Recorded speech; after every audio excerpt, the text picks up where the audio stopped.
Hi! Yeah, this is a random stream. Hold on, let me turn my mic volume up. I think I have it turned down. I did have it turned down. It's up now. Hey! Hi.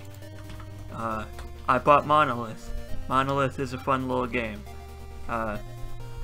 So we're gonna play it. I tried to get some sleep, and I couldn't sleep. So we're gonna chill out by playing this fun little shoot 'em up game. Crocs Jacobs, that's me.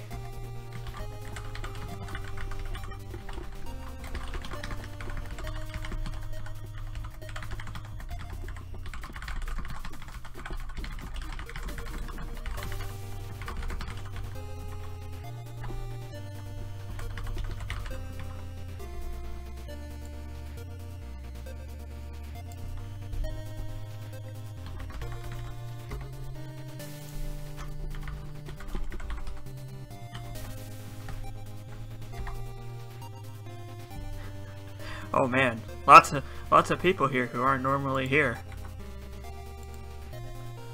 Welcome everybody. Welcome to Monolith. I'm streaming a little later at night than usual.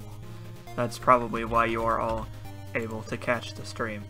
Let me post about this in the streaming thread on Something Awful.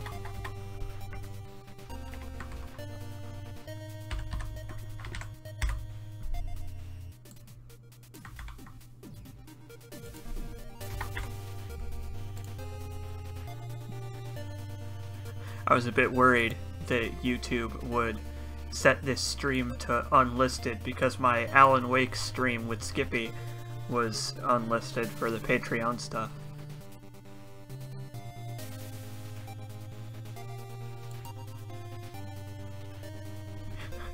Well, yes, I just made the tweet just now.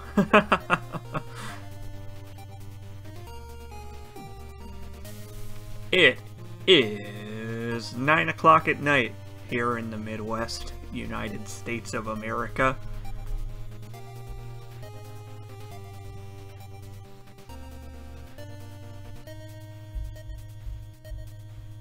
I hope you're all hyped for my stream on Saturday. I don't know if you don't follow me on Twitter or on Something Awful, I guess, you might not have seen that on Saturday I am doing a 12-hour stream of all 3 Dark Souls games. I'm going to try to beat them in 12 hours, and I'm sure I can do that, but I'm going to be taking it at a pretty relaxed pace, you know.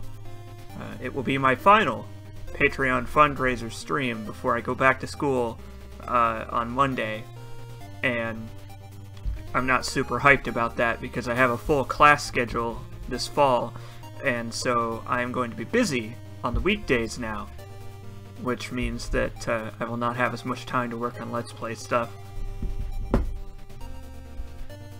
Well, that's okay, I blame Road Seuss. It's going to be going on from 10 a.m. to 10 p.m. Central Standard Time. So, it's going to be going all fucking day.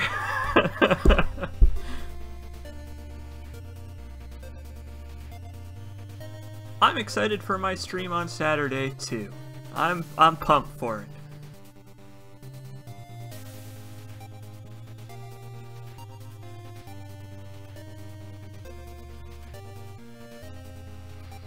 But yeah, we'll wait a couple minutes for people to hop in before we get started.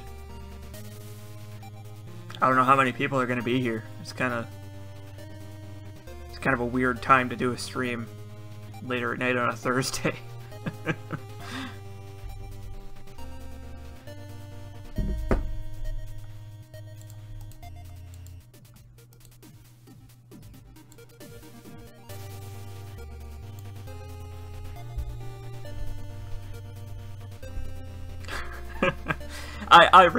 I realize that the stream is going to be going on while lots of people are at work because I'm doing it, you know, in the middle of the day.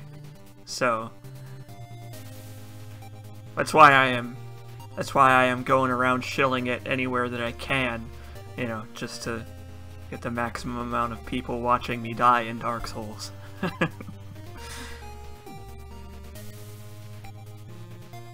It's going to be fun. It's going to be tiring, but I don't think it's going to be as tiring as the last one, because we were all having fun with the Darkness 2 on the last one, and that wore me out. But Dark Souls is familiar to me. Dark Souls is what I know and love and enjoy, so playing something that I'm so familiar with, something so ingrained in me, probably will give me enough stamina to last the whole 12 hours easily. And if I'm not done with Dark Souls 3, by the time the stream is over, I'll just keep playing probably, unless I'm super tired. But yeah, 12-hour stream on Saturday. Tell your friends. Hey, Jesus. Welcome. Welcome to Monolith. I mean, not yet. We're not playing Monolith yet. We're checking out this cool cat right now, but soon we'll be playing Monolith. I bought this game because Slowbeef was streaming it. Slowbeef is a big fan of shoot 'em up games, and he very frequently plays them on his stream on Twitch. And I was watching him play it, and I was like, man, this looks pretty fun. Slowbeef is way better at it than I ever will be. And I bought the game because it's only $8. And it turns out that, yeah, both of those things are true. Monolith is A, very fun, and B, something that I never will be good at. Monolith is a 8-direction shoot-'em-up game in the vein of Binding of Isaac. Well, it's not 8-direction, it's twin stick, but it's 8-direction if you're using it. Listen, they recommend you play it with the old school controls. But okay, anyway, Monolith is a twin stick shooter in the vein of games like Binding of Isaac, Nuclear Throne, other similar roguelike type games where one playthrough is all you get, and if you die, you gotta start over from the beginning, with some currency and unlockables saved between runs, stuff unlocked at the end of each playthrough, and so on and so on. Slowly drip feeds you new items and weapons as you play, and there's lots of stuff to unlock and see and experience. It's a very fun game. I like it a lot. And I've been following its development, inadvertently. I didn't know I was following its development, but I post and browse 4chan's amateur game developer threads on their VG board, and this game was very frequently posted about by the developer, and so I accidentally followed its development from the very beginning. So okay, let's play Monolith. Once I bring it up on my monitor here. Oh. This game... Okay. There we go. Hi, B-Man! I am convinced that B-Man is cursed. Roguelike top-down twin stick with ongoing progression system. See, the difference between it and everything else that has all of those buzzwords is that it's fun.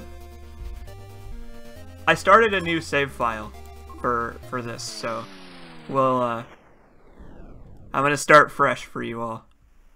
Because I've already beaten the game a couple of times on my other save file, so I was considering playing Hollow Knight, but Hollow Knight has... I was hoping Hollow Knight would not have spiders that would be scary, but unfortunately it does. I gotta look at the spider area, and I don't like it one bit, no sir. So I probably won't be playing Hollow Knight, unless I can get it for really cheap.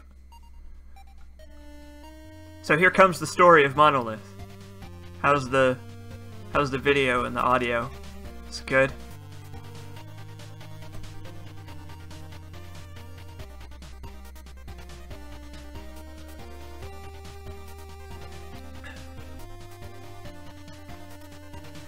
Oh, I'm sure Hollow Knight is fun. Believe me, I've seen gameplay of it. It looks fun.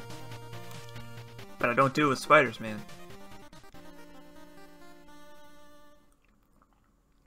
Well, there you go. We're looking for Power Eternal. We're gonna go and get Power Eternal, everybody. And I'm sure that's gonna work out real well for us. We play as a little ship called Null, and we are going to go and find a source of eternal energy. because that's a thing that exists, I'm sure. First off, our little ship loves coffee. This game's got charm out the ass, by the way. But there's also a lot of fun, like, there's also a lot of fun options, like screen shake, which I have turned off because I don't like it. Photosensitivity, that turns down the flashy visuals a little bit if you are photosensitive.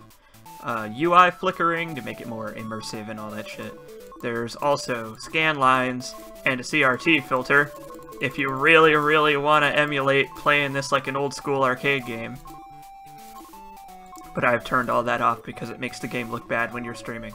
As well as a little hitbox marker, which I've turned on because the ship has no hitbox marker. So yeah, it plays like pretty much any other twin-stick shooter.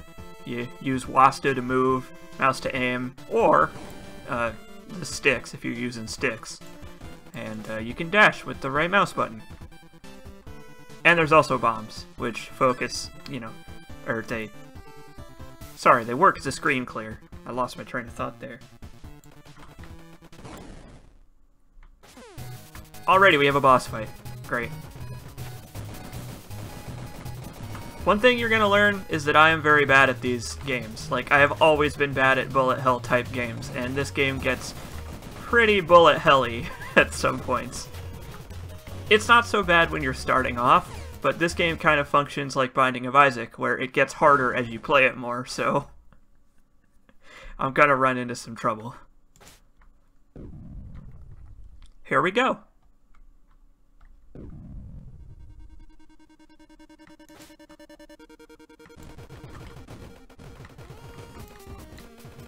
So you can see when I kill an enemy there, it's dropping a bunch of scrap metal for me. And when you beat a room, you get all the scrap metal. It's good stuff. But yeah, I like this game's charm. It uses a limited color palette that looks really good, and it's got really like charming visuals. It's very cute. Everything makes cute noises. I got a Discord message. Hold on one sec. Oh, it was from Combat Lobster in the Something Awful general thread on Discord. I'm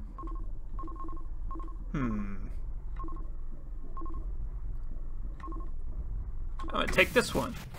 So your main goal on each floor is to find the upgrade pod thingy and upgrade your ship with a bunch of different upgrades that only last for that playthrough, and so on, which is how it is like Nuclear Throne. It's like Nuclear Throne in that there are no upgrades that randomly screw you over, like in Binding of Isaac. Was that ship our rival? Well, I mean, it was the other ship that was pictured in the intro, so I assume so. That other ship is called D-13, which is funny because that's the name of the developers. Not quite sure why they named... I don't know if they named the ship after themselves or themselves after the ship, but either way, it's pretty funny. I like this game. It is a very chill video game, despite being very bullet hell-esque. There's also stores with this cool guy. He's got a pretty cool haircut. But I don't want any of this, so we're just gonna keep going.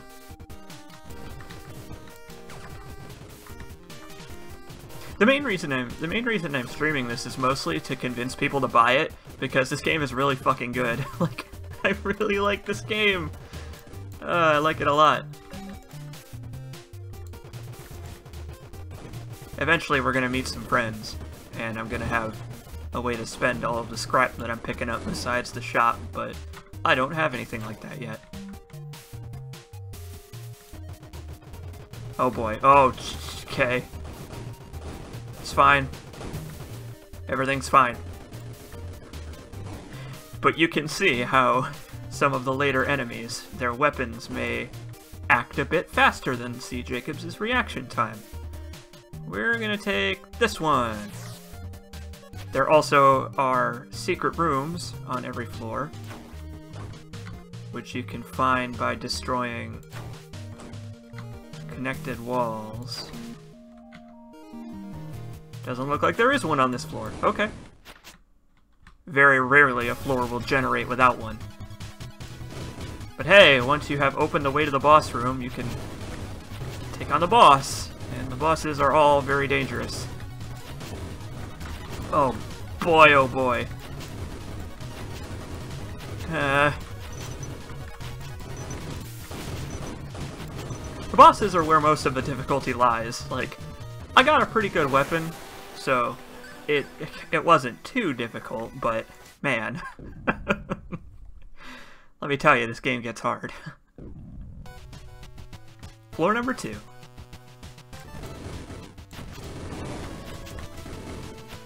So how's everybody doing tonight? I'm doing okay. Just hanging out. Couldn't sleep, but that's alright. I probably will after I do this. Oh, I shouldn't have done that. I'm not out of ammo for this one yet. I'll take that one. Oh, okay. This room is not good. Hang on a sec.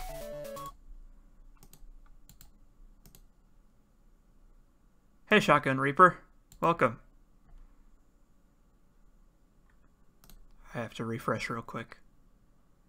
Because my video preview froze. Oh boy, the chat is very slowly filling back up while I refresh this. Look at it go. I guess YouTube changed that at some point. Look at it slowly fill back up.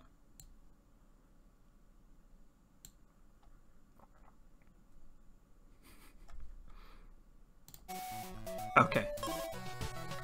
But yeah, hey Shotgun Reaper.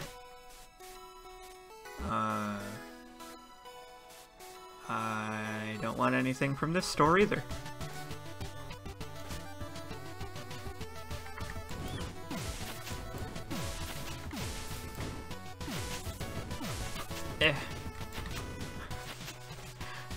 I think this game is making me better at bullet hells, though. It's like, it's good training. Because this game is not super hard when you're starting off. Like, there's a lot of stuff to unlock later on that will make this video game living hell for you. But the default standard mode is not so bad. Yes, this is Monolith. It's fun. I love this game. Like, I've played, I don't know how many hours of this game. I'd have to check, but I've played quite a bit of this game over the past day or so. It's been very entertaining, in between bouts of helping my grandpa put together the floor in the basement, which you might have seen me complaining about on Twitter. Holy crap. Wow.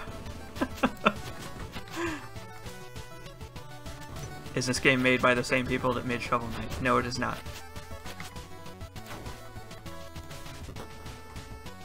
Treasure! Oh, it's weapons. I don't want the weapons, though. I'll take the laser, though.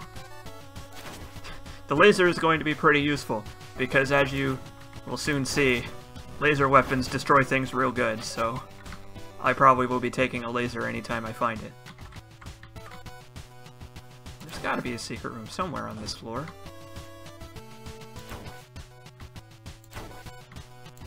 Maybe here? No, really? Huh. I guess I'm just getting unlucky with the secret rooms then. Okay. Oh, shit. It's probably... okay. I'll have to look at the map in a second. Ghosts, please. Go away.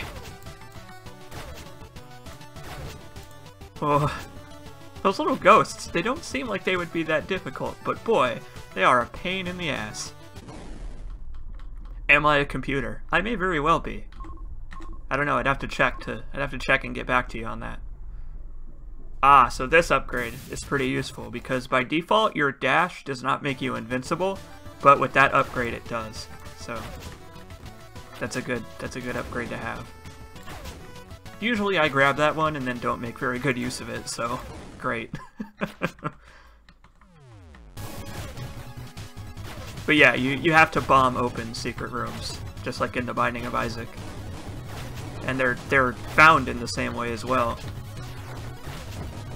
Ah! Oh. This boss is so obnoxious. Oh. I'm really glad I had the laser, because if that fight goes on for too long, things get very bad for you. In fact, the laser is probably going to make my time here pretty easy. So there's 5 floors by default, and you unlock more as you play more. In fact, there was a very big update released earlier this month that added a lot of content.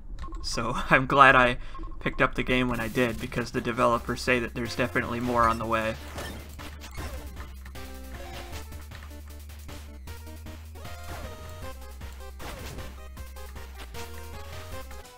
I like this game because rounds of it are not very long. One of the problems that I have with The Binding of Isaac is that after unlocking enough stuff and the alternate paths, like one playthrough of The Binding of Isaac takes like upwards of like 45 minutes. But you can play through this, you can get a single run of this in like, I don't know, 20 minutes or so. And it's faster if you're good at the game, and it's pretty cool. Like, I really like this game's pacing. Yes, I have. I have beaten... So, okay. I have beaten the 5 floors that you have by default, and the extra floors that you unlock. And after you beat the game, you unlock a bunch of extra difficulty modes, and then even more after you beat those. And, I have not beaten any of that. I've just beaten the standard game. Because the hard mode in this game is really fucking hard.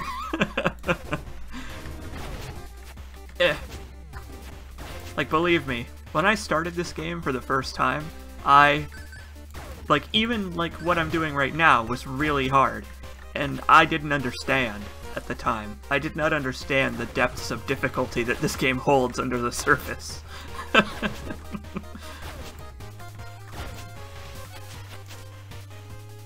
But yeah, there's a lot of replayability in this game. It is very tightly designed. Like, there's a lot of variations of enemies and weapons and so on that you can pick up that add a lot to the replay value. It's, again, this only cost me $8, which still surprises me, because, like, I'm getting a lot of content out of this $8. I think an icicle just fell on that enemy and killed him for me. Hey, there's a secret room. Yeah! Secret rooms usually contain stuff like damage increase items and all that stuff, which you definitely want to have by the end of the game. Mostly for bosses. Whew.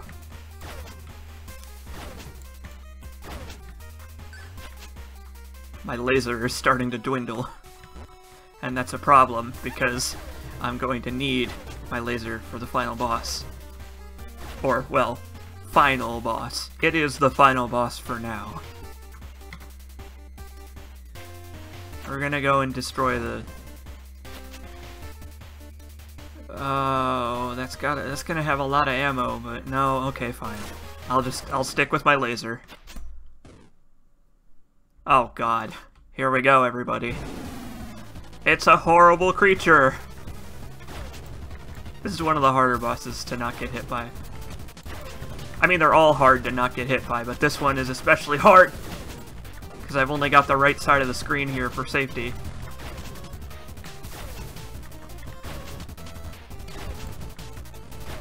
Another hard thing about this boss is that it's not over yet, Snake. This boss has 2 health bars. Ah, there we go. There's my first hit. Oh well.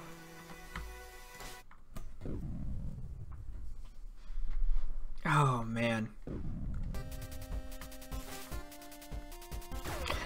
What I like about this game, I think, is that it's just fun to play. Like, there are a number of different ways you can tackle this game, but it's all fun. And there's a lot of stuff, too, that's like throwbacks to old school, like, shooters. And there's a lot of... Oh, jeez. There's a lot of references to, you know, old school top-down shmups back in the arcade days, both in terms of mechanics and also like actual references to things. We haven't unlocked many of those yet, but there's a lot of them. This game is definitely a love letter to the genre.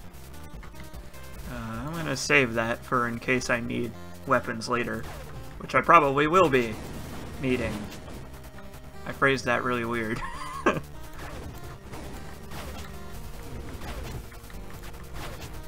Yeah, this is a good game to just like pick up and play for a little bit and then put down for a while. Unless you're me and you get hopelessly addicted to it. Oh, jeez. Ooh, that was a good item drop right there. By the way, one thing I also like about this game is that pickups continue to be useful even when you are already maxed out on what they give you.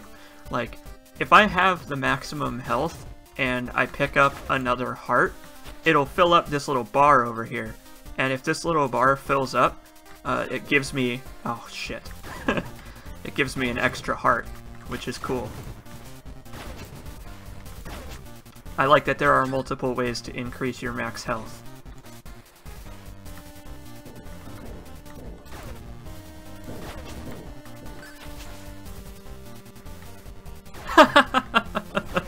Well, listen, okay. Maybe I become a savant at shmup games when I'm tired. I don't know.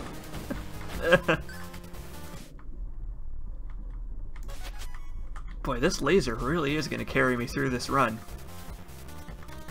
I feel like I'm doing the game a disservice by having such an easy time with this weapon.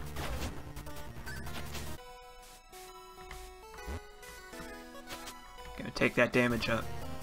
Definitely gonna need that.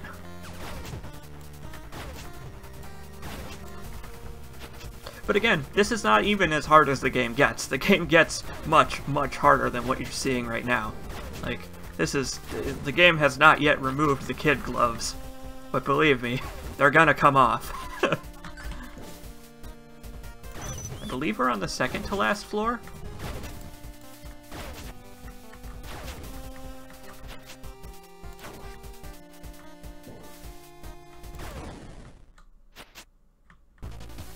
Oh god, I hate wizards. Always cursing me with their magic spells. Oh, there goes another hit. It's gonna be a miracle if I can beat this without getting hit 10 times. Because that's...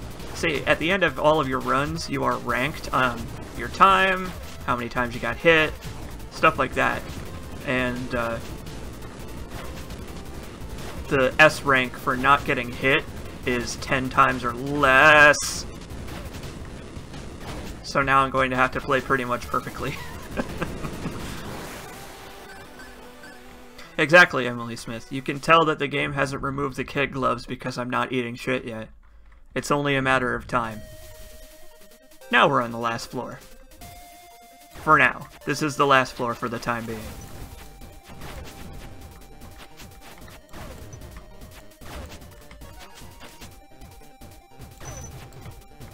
It's really interesting how the game kind of allows you to focus on whether you want to build up your health or your damage. And usually I focus on damage because I can kill things before they hit me. But sometimes it's better to do stuff like increasing the amount of invincibility frames you get. And, you know, stuff like that to, you know, just extra insurance in case you're bad at video games. Welcome, yes, welcome Emily Smith to Monolith.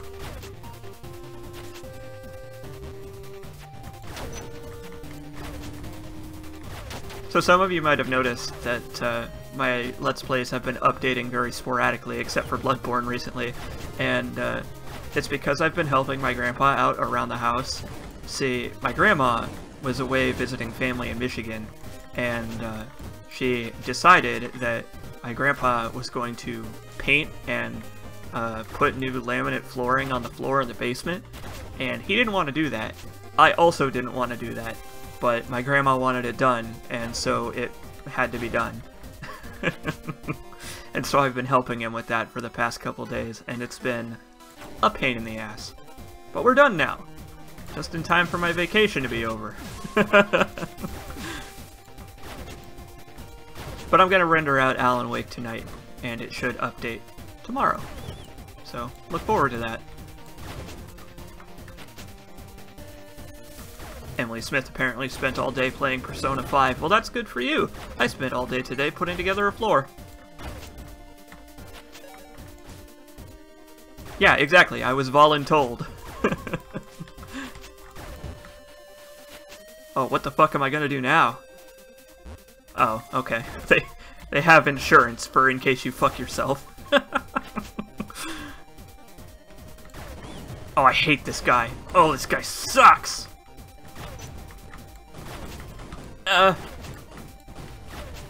Help. Really glad I had the laser.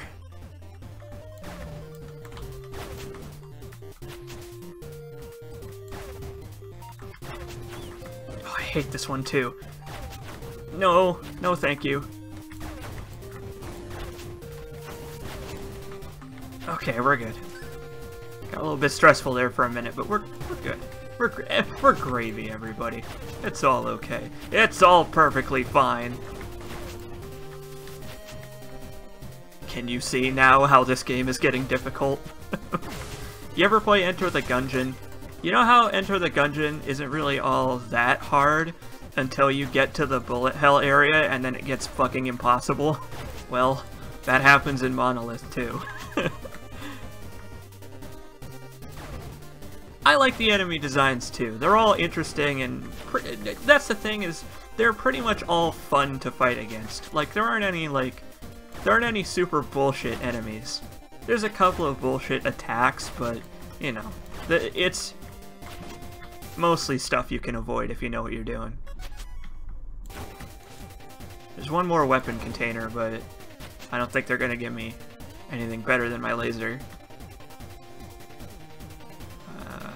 Anything at the store? No, we're good. Let's fight the final boss. Here we go.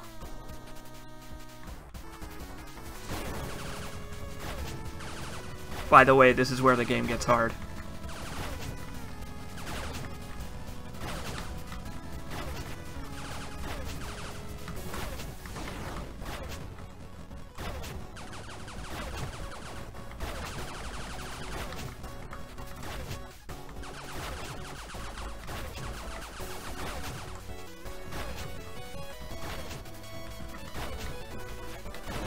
I like the music in this game too.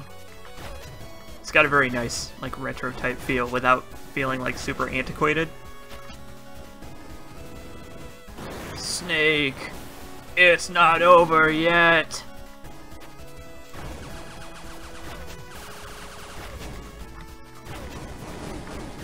I've fought this guy so many times and died to him.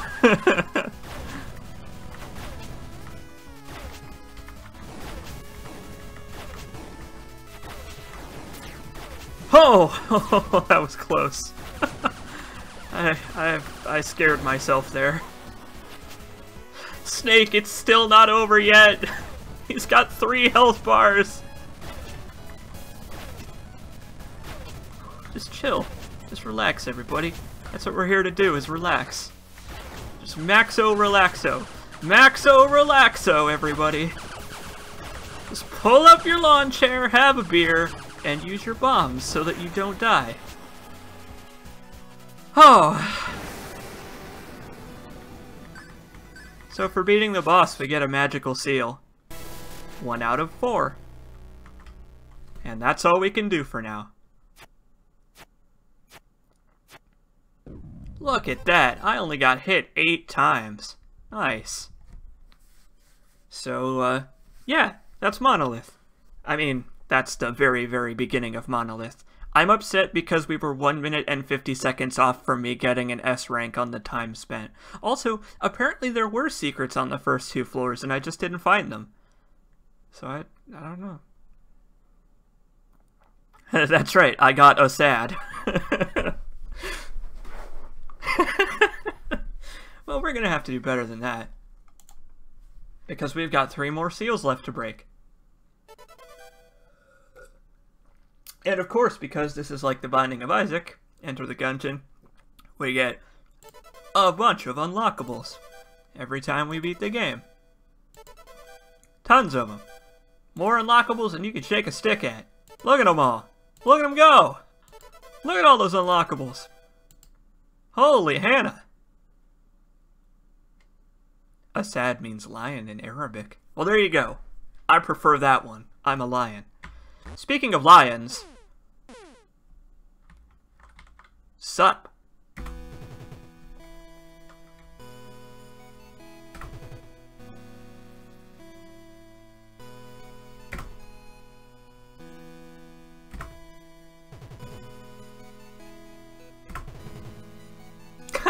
I like this line. I like this line because this line changes depending on whether you die or make it to the final boss. That's right, motherfucker. I made it all the way to the final boss of my first run. What about it? Oh, well, sorry. Clients. Okay. Well, I am pretty comfortable.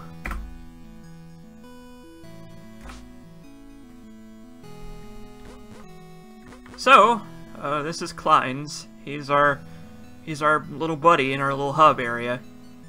We can talk to him for advice on how to play, or gossip about the game world, and he also allows us to spend all of the scrap that we picked up that we didn't spend in the store on our last run. He's got a lot of stuff. Basically everything we unlock will show up here, and he's got different weapons, more weapon types that can show up as modifiers for the weapons we already have, more types of bombs, more skills for our character. He's got a seal, but it costs 100,000 gold, because of course it does. And then he's got some more weapons for us, and he'll get a lot more as we go. He looks like a stage 1 Digimon.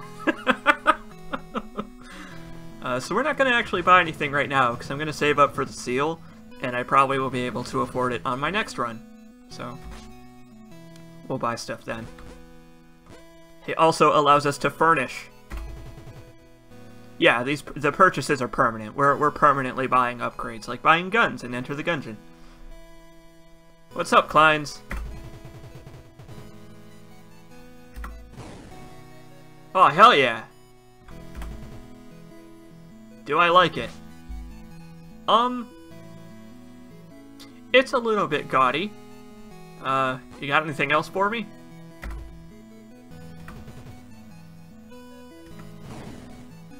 Nice! Okay, I like that one a lot better. It fits with my spaceship aesthetic. Yeah, hell yeah! Cool.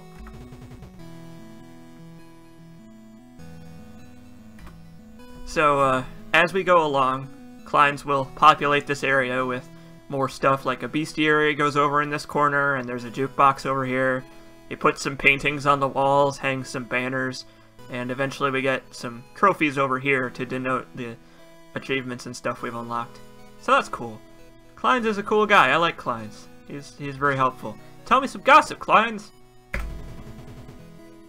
Well, you haven't given me any yet.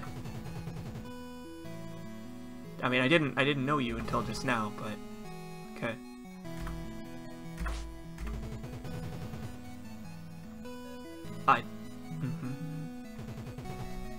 Uh-huh.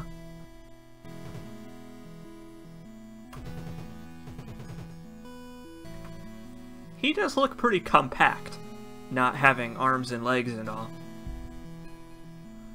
Like, he's like a gelatinous cube, but also a cat. Nothing more inspirational than a heart with a bullet hole in it, 2 kites, a baseball, and a screw.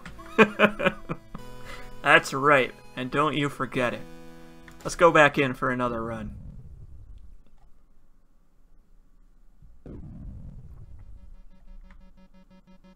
So the floor layout is always the same. You always get the same 5 floors in the same order, but the actual room setup is always different, and full of different enemies ready to beat your face in. We are gonna take this one, because having more item drops early on is very useful. Oh. Good news! You can just hold restart at the options menu to restart your run instantly. Let's pretend that didn't happen. I will not suffer such embarrassment. I am a hack fraud. French Toast suggests that maybe Klein's is like a penguin type of deal, where he's like just really fat and the fat flabs cover his legs. The magical hobo says own right out the door. Hey look, I got fortune again. Nice. I guess I really am fortunate. Okay, this time I'm not gonna get owned by ghosts.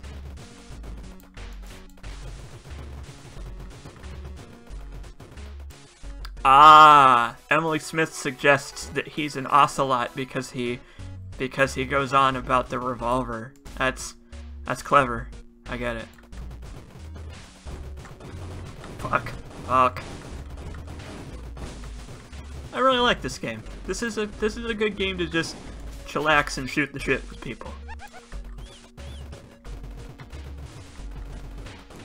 Like once it starts getting tough, the game requires quite a bit of focus and attention, but not so much that it's, you know, distracting you from the people watching.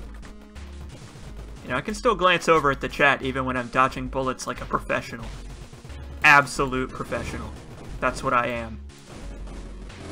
I'm just so good at video games, you guys. You don't understand.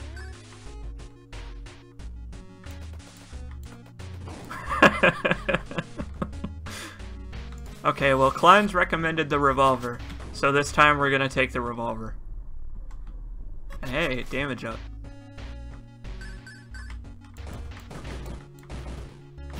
I actually agree with Klein's that the revolver is really good, because it just does a lot of damage. Like, and yeah, there is that little downtime where you have to reload, but it's actually not that bad. I, much like my hero, Revolver Ocelot, love the tension, you know? The tension of reloading during a battle. Remember how he talked about well-greased chambers? Remember how that wasn't weird at all? What do you got for me? Oh no, it's Emil. Emil, no.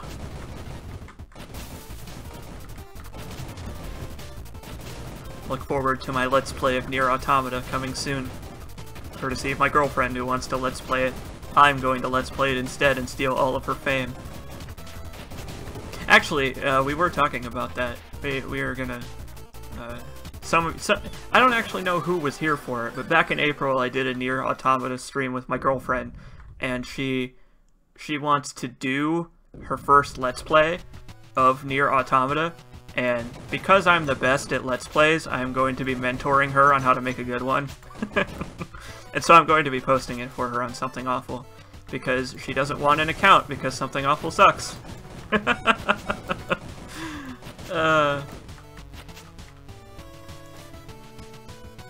That's right, 6 bullets, more than enough to kill 1 or 2 things that move, before having to reload. Oh god, I love that video of that old guy doing the Revolver Ocelot cosplay. I fucking love it.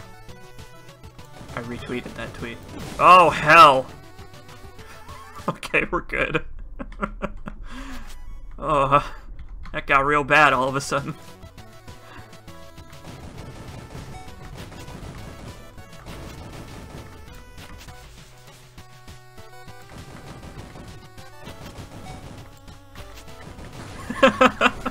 Oh, come on, I dodged that. Okay, no I didn't, but I was close. 6 bullets, more than enough to get owned by a beehive, says the magical hobo.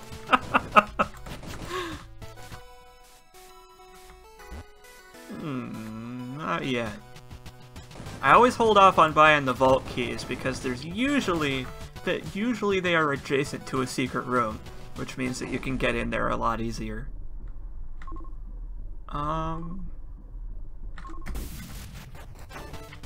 There also are achievements for doing things like not taking any upgrades,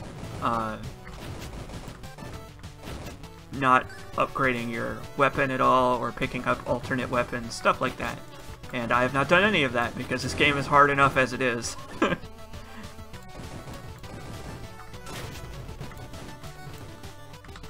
My weapon broke. I need to get a new one. Oh, hell yeah, I love fireballs. Fireballs are my favorite.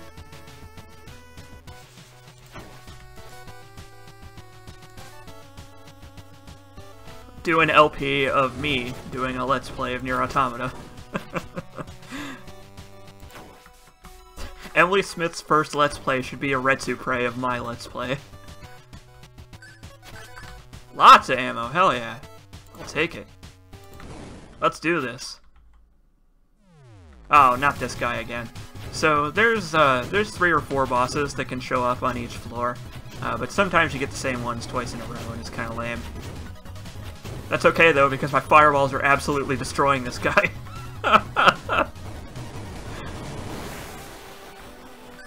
Hell yeah. Down we go. So you gotta really rush to get an S rank on time, but if you know what you're doing, you can reliably get it. Like, I've gotten to the point where I can get an S rank on time on the normal difficulty relatively easy. Getting hit, on the other hand, that's going horrible.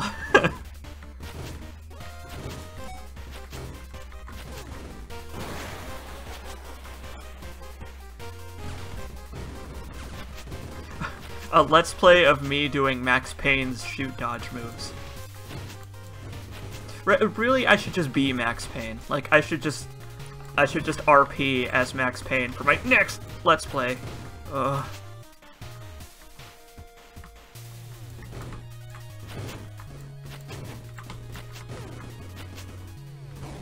Yeah. Don't attempt to shoot dodge down a flight of concrete stairs. Why? What could possibly go wrong? I don't know, Max did it and he's fine. I'm sure that means I could do it. Because emulating video game characters always goes great, right? Hey Radazazzle. You missed me beating the game on the first try.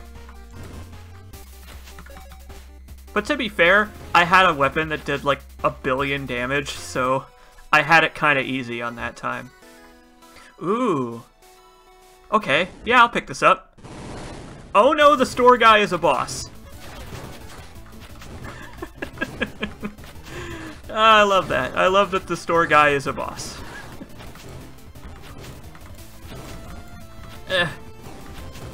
Oh. The store guy is also a very tough boss. Ha! Got him. Get owned, nerd! See you on the next run, jerk.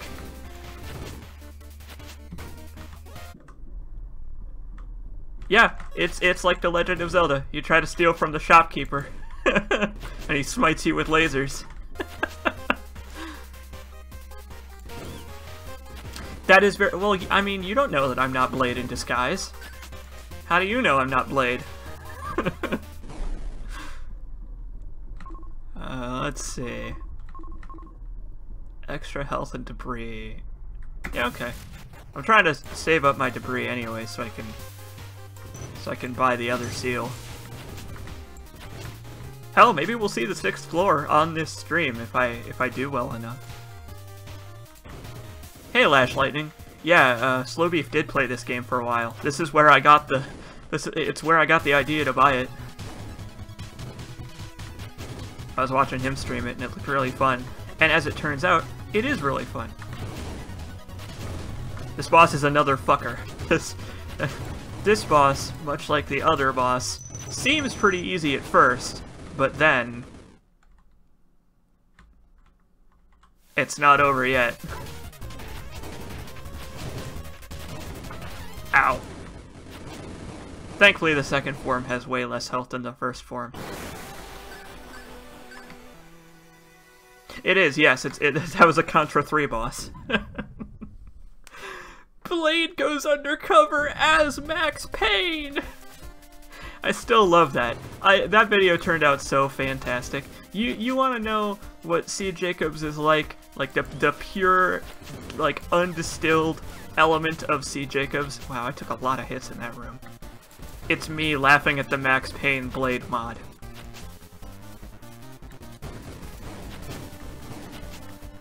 Blade goes undercover as Max Payne to clean up the city's mess. What's so hard to believe about that?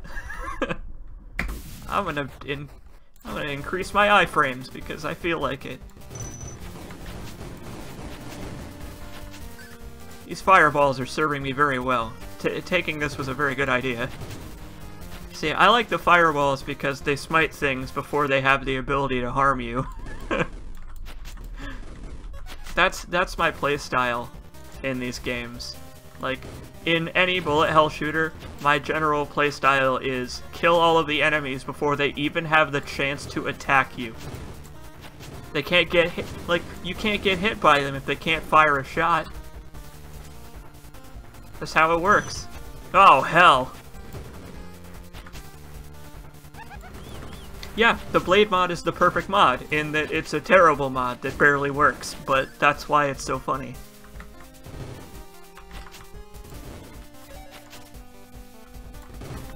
Blade goes undercover as Max Payne. I still can't get over that. Oh my god! More iframes won't stop you from eating shit as you fly into random mook enemies. Okay, but listen. The random mook enemies are no longer the problem as I proceed further down.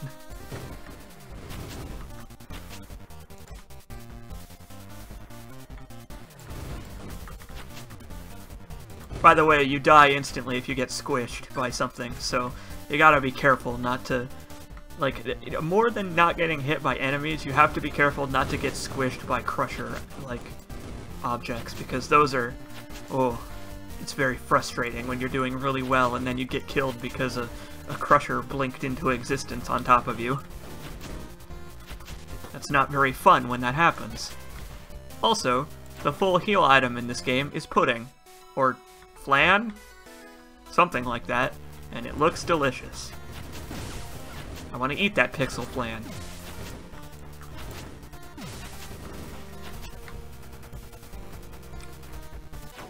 Emily Smith says there are plans to bring Blade into the Marvel Cinematic Universe, and I have never wanted anything more in my life. Oh god, not this shitty wizard again.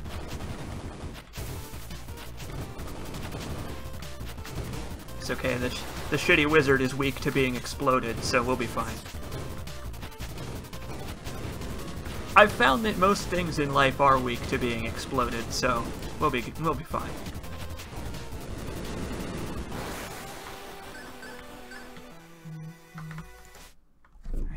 I'm gonna throw my phone across the room. I threw my phone onto my bed so that you don't have to listen to it vibrate because I unmuted the Something Awful Let's Play Discord, and I shouldn't have done that because it's a very, very popular Discord, so it makes my phone vibrate all the time. So I need to remute it.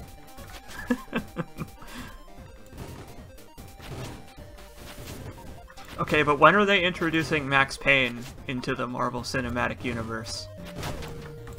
More importantly, when does Blade go undercover as him?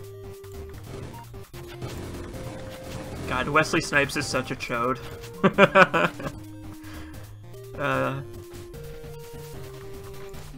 I really love that story where he refused to open his eyes for a shot, and so they had to CGI eyes onto his face. Like, the shot is just a close-up of Blade opening his eyes, but he wouldn't open his eyes for the shot, so they had to CGI opening Blade eyes onto his face.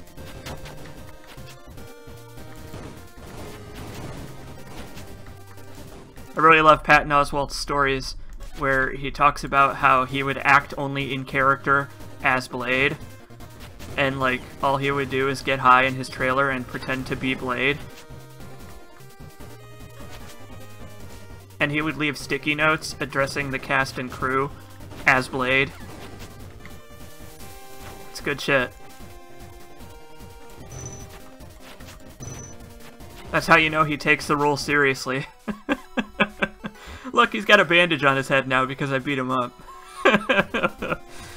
That's pretty good.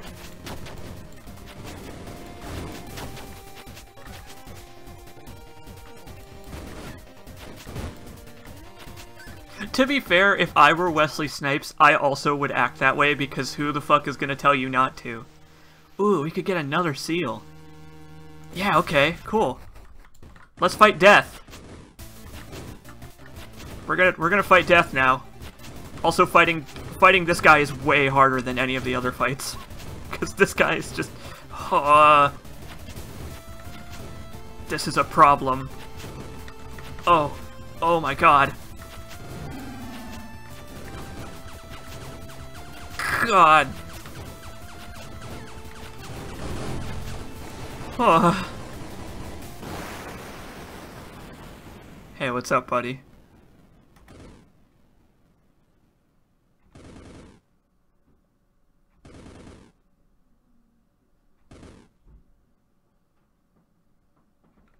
Nah, I'm not a fan of Frozen. Oh my god. The Max Payne movie is a nightmare. Like, if you are a fan of Max Payne, the Max Payne movie is a nightmare. There was a Max Payne fan film that came out pretty recently that was pretty good. I think it's called like, oh, I don't remember the name of it, but it's got a subtitle.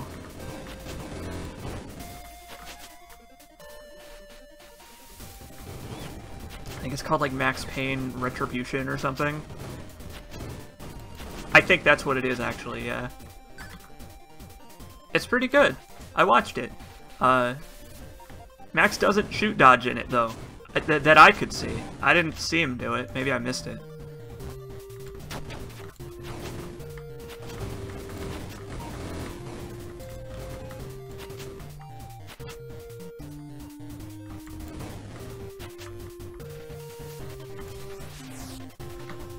Didn't Ryan Reynolds improv a lot of the movie because Wesley Snipes refused to show up? I've heard that one too. I don't know if that one is true like the other stuff. It seems like it is. But multiple people have said that the other stuff is true, but I don't know if that is true or not.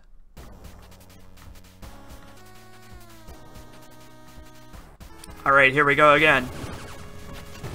Feels like we just saw you 20 minutes ago.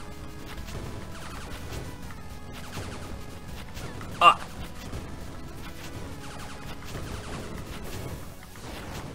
Oh. Oh.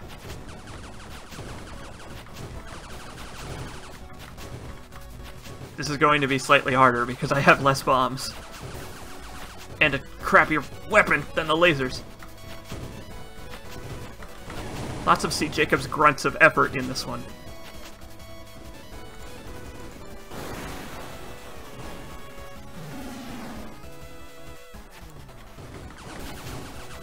You know, I expected myself to do way worse than I'm doing. I had absolutely no faith in my own skill before I started this stream. I was like, maybe I'll play it and die a couple of times and then that'll be entertaining to watch. Me just doing horribly at this game, just to show it off. Well, turns out I'm better at it than I thought I was. But the game is also not just about your skill, but it's also about building up your resources. Like, I have 13 max health here, and that's pretty good. And I've got a pretty good weapon, so my chances of surviving are quite high. So it's not just about, you know, it's not just about how good you are at the game, it's also an equal amount about ensuring your survivability, which you can reliably do on every run. So, we've got one more seal left, and it's the one that Cleanse has, so I'm gonna go buy it. And then we're gonna see floor 6. Hey! Look at that! Ha ha! Alright! I like that. The only reason I got hit so many times is because I fought the Death and the Shopkeeper. Check that out. Lash Lightning says, "We believe in you, or at least your existence." Radazazzle asks C. Jacobs, "When are you streaming Toho?" Never. I never am doing that. we unlocked a couple more stuff. A couple more thingies. So hey look, he put a table with some trophies on it in the room. Thanks, Kleins.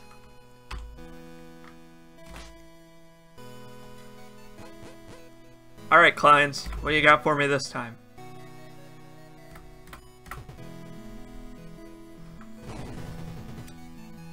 Nice! I like those. I like the banners, but I don't know. Do you have anything more blue?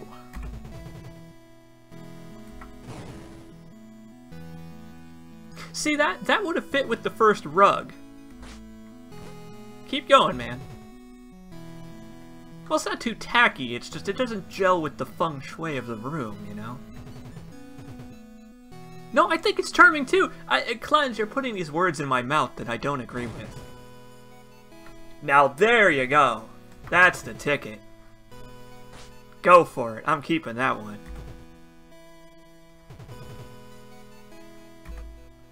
I don't think he likes the blue. Well, too bad, Kleins. It's my hub. I was here first. Oh, he's got more for me. Relaxing sunset. You know what? I'm not pushing my luck. It doesn't gel with the colors, but we'll stick with relaxing sunset. Oh. Yeah, well, that's what happens when you live in the post-apocalypse. Reminds me of happier times when the sun existed.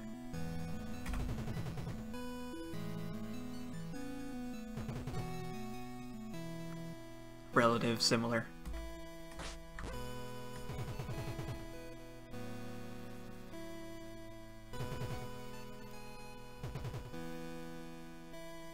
What is the ship even made of? That's a good question. Maybe we'll never know. Hey, Kleins, it's kind of annoying that you're making me buy this, but I'll take it. So let's see, we've got 50,000 scrap. Let's see, what else can we buy? We can buy a new modifier.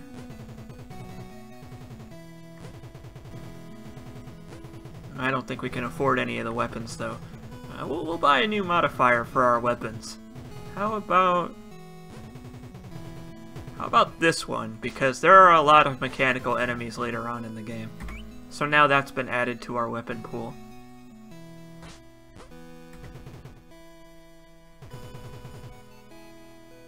Yep. Alright. Down we go. Once more unto the breach. Now we've got all of the seals, so we can see what is beyond the final boss door.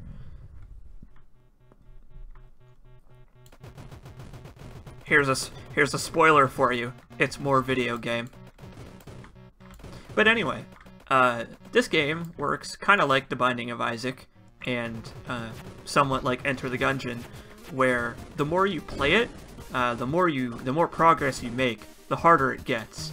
So we are going to be seeing harder enemies now that I have made pretty significant progress. And usually it's a lot slower than what I've been doing, because I'm only on my 3rd run on this save file. But I already know what to buy and, you know, specifically what to do in order to unlock further progress. If you were playing this on your own, it would take you a lot longer to make the game harder on yourself. But yeah, the game is going to slowly be getting more difficult.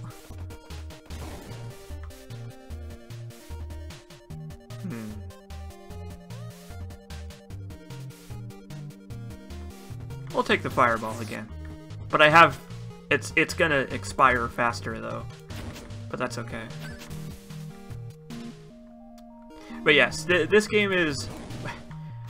This game is much better about player upgrades than The Binding of Isaac. Everything that you can get in this game is directly beneficial to you, and I like that a lot better. Dread is a good movie. There's also this store, where you can sell your maximum HP, but I don't want any of that. It's not worth giving up my max HP for.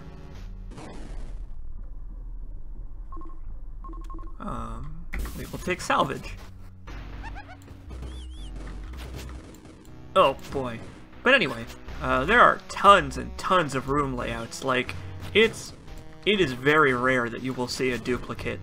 Like, there are so many rooms and so many enemy layouts. Like, certain rooms even have multiple enemy layouts. It's crazy. But yeah, the Judge Dredd movie is great. I don't know why they just called it Dredd. Like, they could have put the word judge in there. I don't think anybody would have minded. Wow, we just obliterated this guy. Get owned. That guy is probably the easiest first floor boss. I have not seen Judge Dredd in 3D, but I've heard that the 3D was good. That it was well utilized. I don't want any of that. They could have exactly. They could have called it Judge of the Dread. There's a Judge Dredd video game? I did not know that. Time for me to do a Let's Play of it.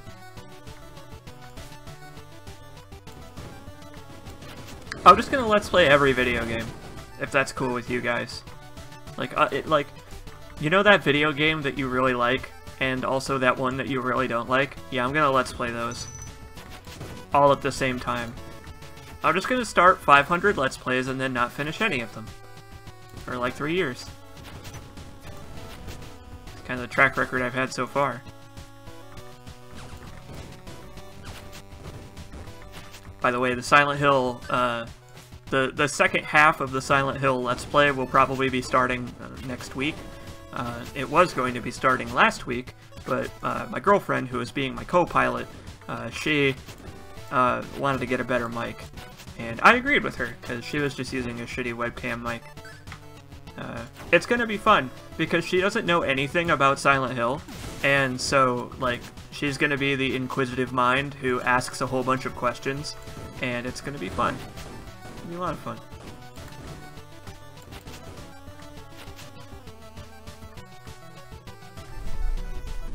I've finished most of the games I've Let's Played, yeah. Like, I haven't let any die, is the thing. I have not let any Let's Plays die yet. I either have explicitly canceled them, saying that I won't finish them, or I have finished them. So I think I would say that that is to my credit. Sometimes the key for the vault door is in here, too, with the weapons, and that's a pretty interesting choice that you have to make. This game's got some pretty interesting choices in managing your resources. Oh my god, this guy again? Give me more floor 2 bosses, damn you. I don't want to fight this guy for the rest of eternity, because eventually I'm going to become proficient at fighting him. Why is it the tanks are just the worst in these games? Oh god, you bastard.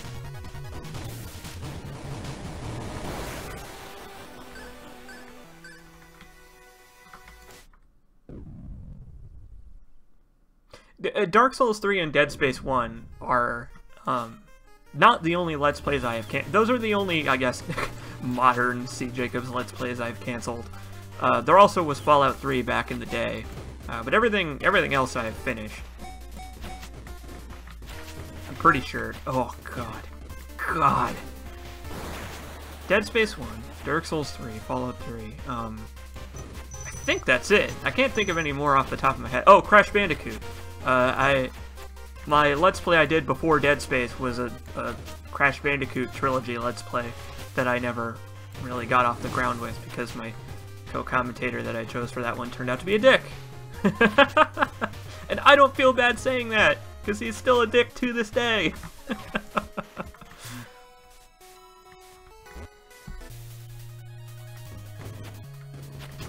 That's okay though. Sometimes people are just dicks and you have to sever. That's all you can do. And hey, I'm actually glad that I didn't finish that Let's Play of Crash Bandicoot, because now I can finish that Let's Play of Crash Bandicoot in the new games. Who's the winner now? It's me.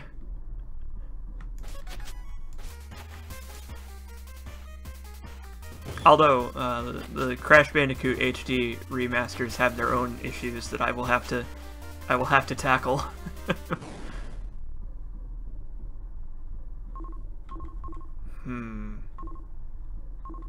I'm gonna increase my maximum health, because I'm probably going to need it, going to the 6th floor, which is much, much harder than the rest of the game by a very wide margin. Like, God, wait till you see the actual final boss of this game. It's fucked. To the point where I have only beat it once, and even then I did it by accident. I have no idea how I beat it. I just kind of ate hits until I survived.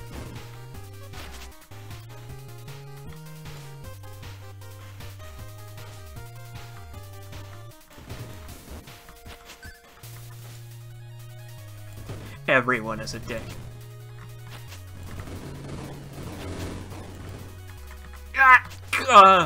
Oh. Whew. Close. Very close.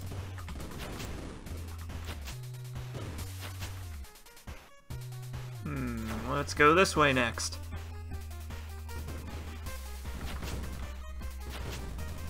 Oh, this guy's gonna be a chump. Chump change. Yeah. So the trouble with increasing your maximum health is that it doesn't actually increase the current health that you have when you increase your maximum. So you have to earn your way to your new maximum, and that's an interesting little wrinkle. It's better than just giving you an automatic, like, full heal, I suppose. But man, it kinda sucks.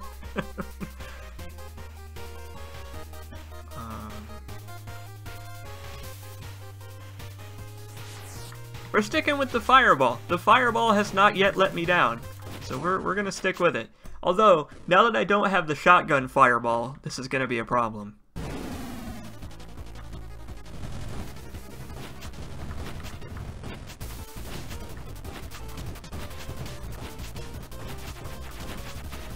God, I hate this boss. I mean, it's cool. It's a cool boss, but man, avoiding this boss's hits is hard. On the bright side, all of the boss's bullets come from one direction and go to the opposite direction, so that's better than most bosses, where the bullets come from everywhere and go to everywhere else.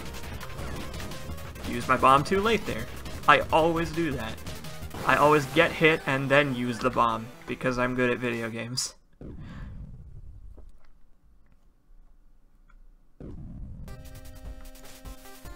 Floor 4. Kleins has different advice that he gives on every section of the game, and I really like his advice for this floor, because his advice basically amounts to, so good luck, this is where the game stops fucking around. That's almost literally what he says. He almost literally, I believe his phrasing is, all of the floors before the bellows are just the demo.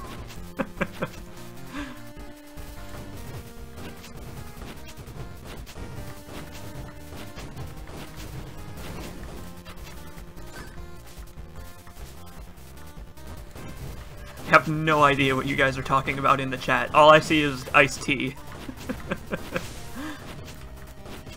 Iced tea and Rick and Morty is all I can see glancing over at the chat. By the way, you may have noticed that some of the ghosts I'm killing are wearing hats, and that after I kill them, I unlock a hat. The hats are not for me. The hats are for a friend who we'll meet shortly.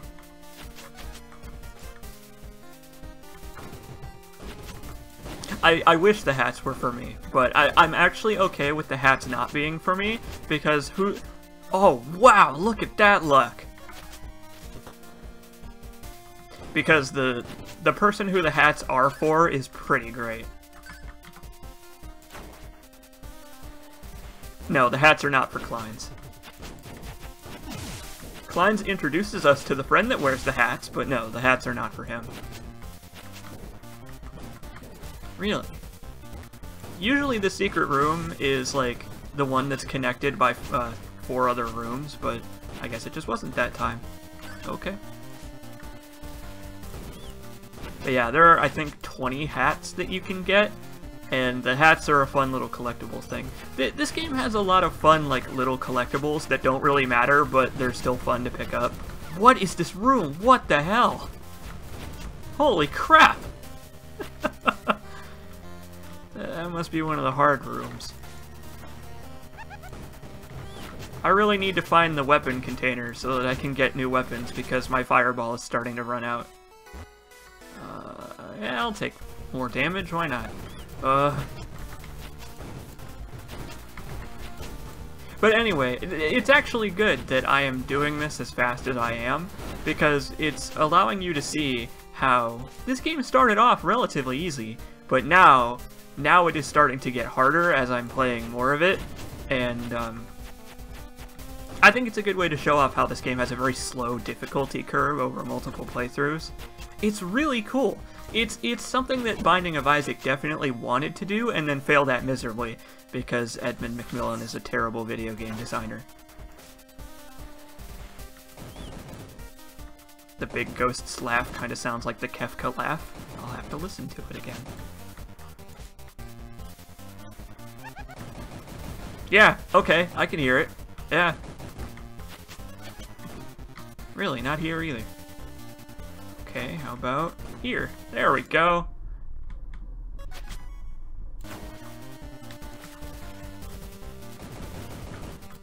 But Binding of Isaac is a good game. But, like, I'm not talking trash about The Binding of Isaac. I think The Binding of Isaac is a good game. But Edmund Macmillan is a terrible developer, and The Binding of Isaac is a good game completely by accident. Like, I will give no ground on that. The Binding of Isaac is a great video game with a lot of absolutely horrible design decisions that contradict each other. We are gonna get an extra bomb, because I'm gonna need them going forward. Oh god, this guy.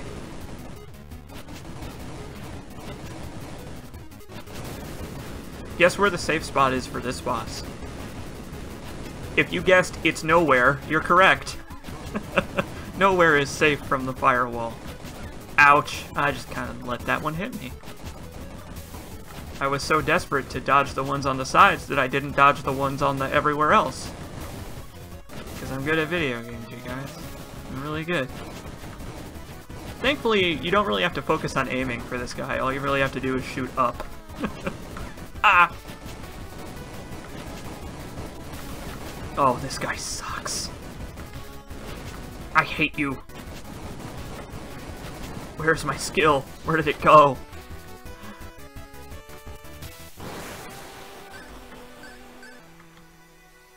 Did I already get a weapon? Yeah, I did. Okay. Well, onward and downward.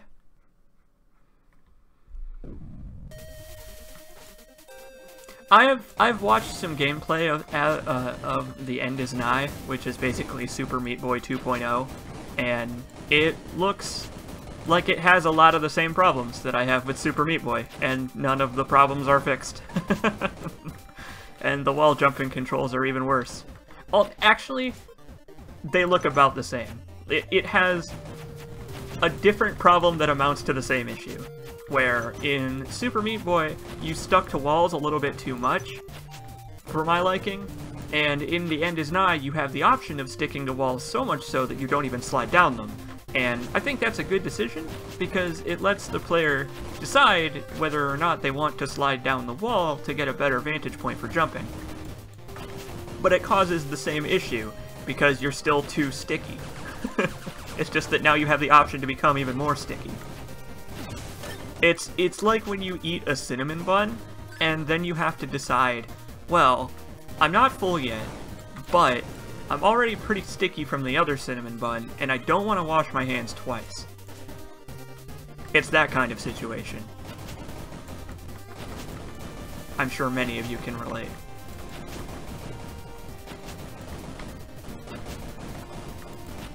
I really hate this guy. Oh, I hate this guy!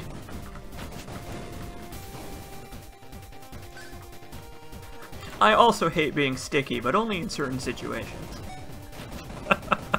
Sometimes being sticky is a good thing.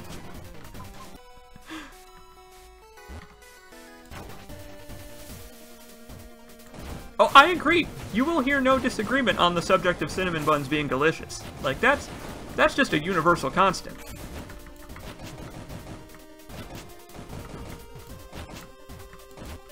Also, what is with these ack brains?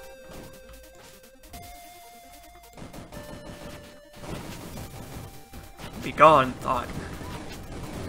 Thought Jacobs. That's me. Ah, that happens sometimes. The C stands for sticky.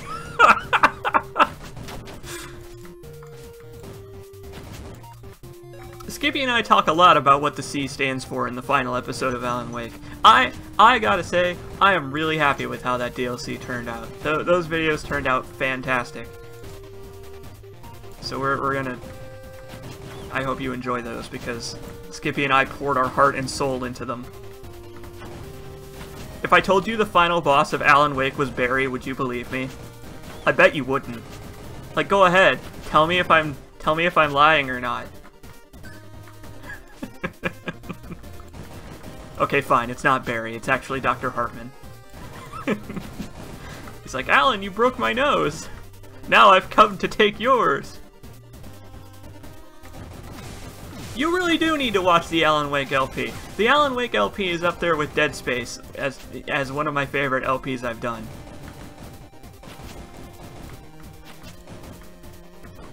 Like that LP, like Dead Space 3 and Alan Wake both turned out extremely well. Like, what I've learned from making those Let's Plays is that I play off of other people better than I do play off of myself.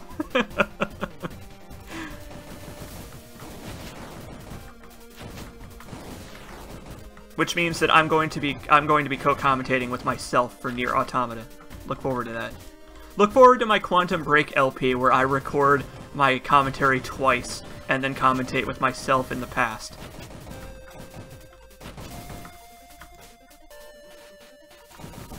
Yeah, Alan Wake is great.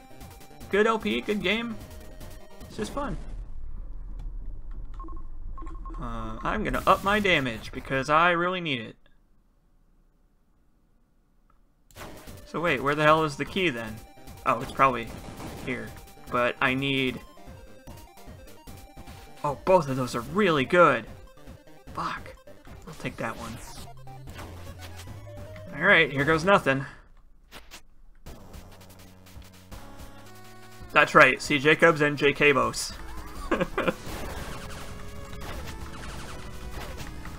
The good news is, the boss rooms have no walls, so the weapons that phase through, like, the sides of the screen can just go anywhere and rebound many times and hit many things. They make very pretty patterns. The downside is that they make bullets really hard to see.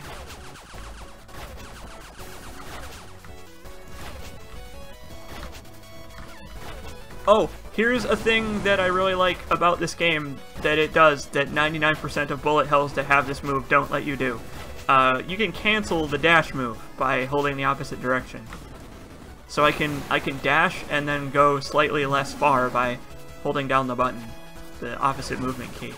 Most games that have a dash don't let you do that, and it sucks because I hate going the full length of the dash and then going into another bullet. Like, I'm really bad at bullet hell games, but I find them very fun regardless. Like, it's just fun to avoid, like, huge sprays of bullets at once. It makes you feel very good inside. I didn't get the key. You have to pick the key up, and picking up the key would despawn the weapons. Like, you have your choice there. And I didn't want to fight the boss with the default weapon, so we're just going with what we have. Usually the keys don't contain... The key doors usually don't contain weapons. Well, hey, we did it! We have beaten Monolith. Except, now that we've gotten all of the seals, Our way to floor number 6 is open. And this is gonna go really well, I'm sure. Welcome to the 6th floor, where things get bananas.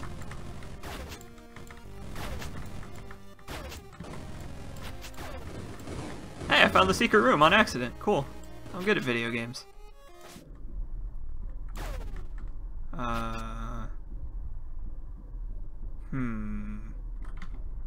Okay. Why not? Oh, this fucking guy again. Get out of here. Go away. Thankfully, I have a piercing weapon, which can pierce his shield of ghosts, but still. God, I hate this guy.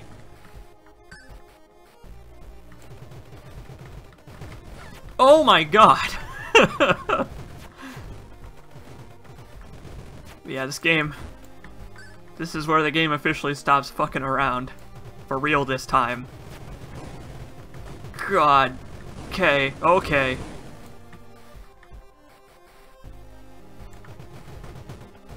Thankfully I have a weapon that does more damage to machines. That's what the little gear over their head means, is that I do more damage to them. So, we're gonna take full advantage of that. Nope, not yet. Don't break that yet. Oh god, cowboy wizards. There are a lot of enemies that shoot lasers on the 6th floor. Like, this floor has its own dedicated set of enemies that exist to fuck your mouth. And it's like, no, maybe some other time. Like, I'm not in the mood for getting my mouth fucked by machines right now, thank you. Also, there are these heart things that just shoot out a giant starburst of bullets that also suck you in with, like, a gravity well thing, and it's like, man, thank you for saving those for the last floor, but Jesus Christ!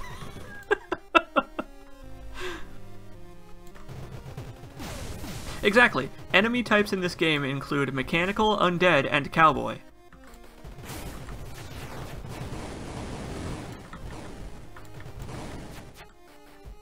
Oh, is that lewd? I'm sorry. Oh god. And this Guardian gets duplicated for these floors, because why not? Fight 2 of them, go fuck yourself. That's basically what the game is saying. Thankfully they share a health bar, but it's a very large one. Ah! I got hit anyway.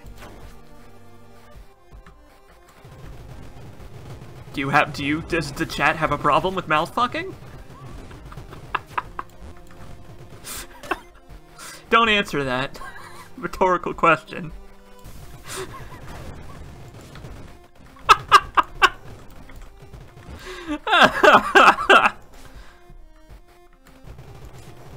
Xenolalia talking big about the robot future.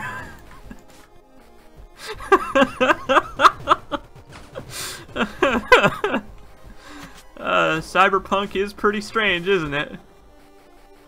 Oh, hell yeah, look at all those bombs. I'll take them.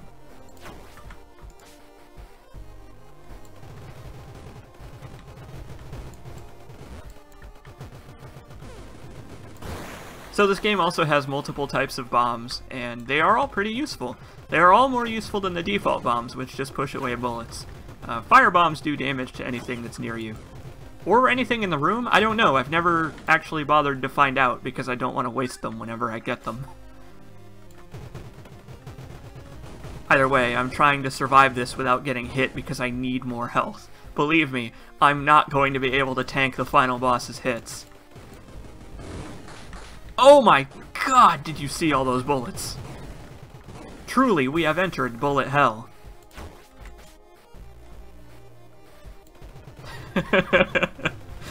That's right, that's the cyberpunk future we have to look forward to. Face fucking and mega corporations. You can quote me on that. Maybe don't quote me on that. Maybe that's not something you want to quote me on. Oh no.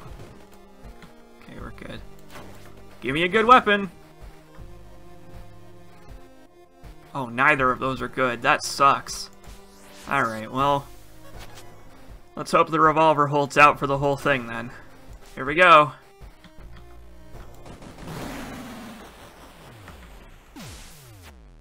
This is how you know it's the final boss. Although it's actually not. It's not the final boss, because there's yet another one after this.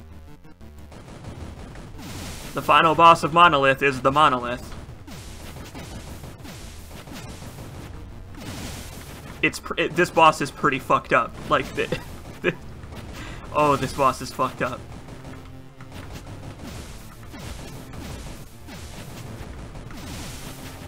It attacks you before it spawns. Ah! Help. Help. Let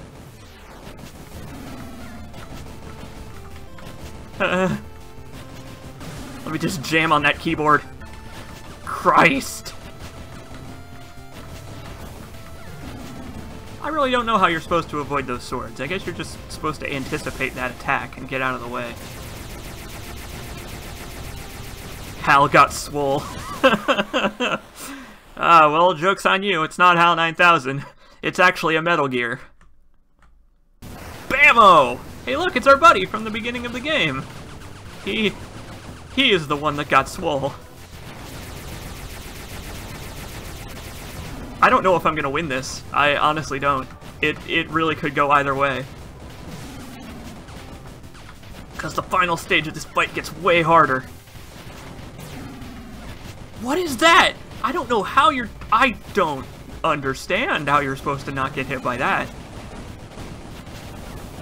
Jeez.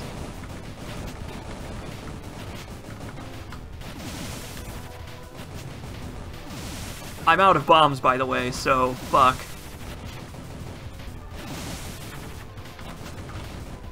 Whew. Come on. Come on!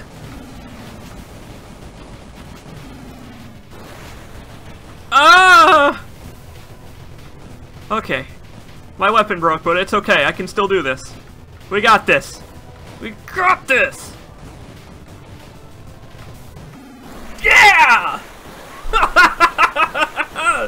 Yeah! Oh, hell yeah. I stopped getting owned. Oh boy, oh boy. Whew. Look at that. Oh, it's time to claim my power eternal, everybody. It's what I came here for.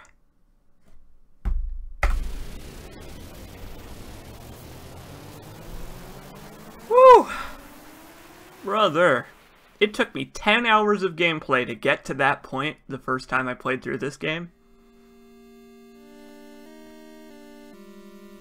So that's the standard ending of Monolith. We got Power Eternal, the end. The magical hobo and Emily Smith immediately called the twist. God damn it, Emily Smith and the magical hobo. So yeah. There are, of course, multiple endings to this game, because we have beat the game, technically, but there is a lot more to it than this, and I will show you.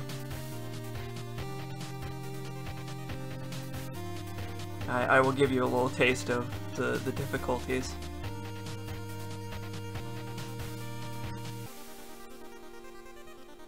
I believe the achievement for beating the game on normal difficulty is called The Head Bites the Tail, so yeah, I guess that also gives away the twist. But look, they thank you! See, look! That's how you know this is a good game, because they thank you for playing!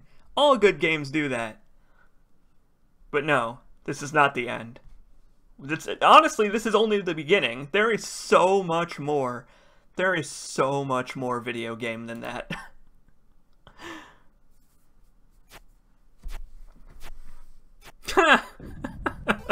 I got an F.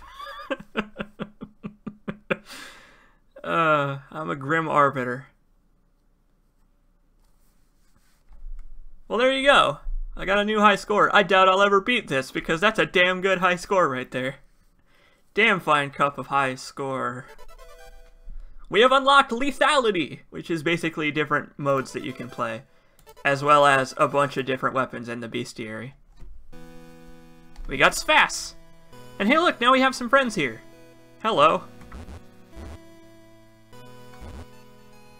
Hey, thanks, man. Hey! Yeah, Kleins, I got you. Well, maybe we'll see the hats. Bam! Oh ho! A jukebox. That gum I like is coming back in style. What dashing rogue could have set that up?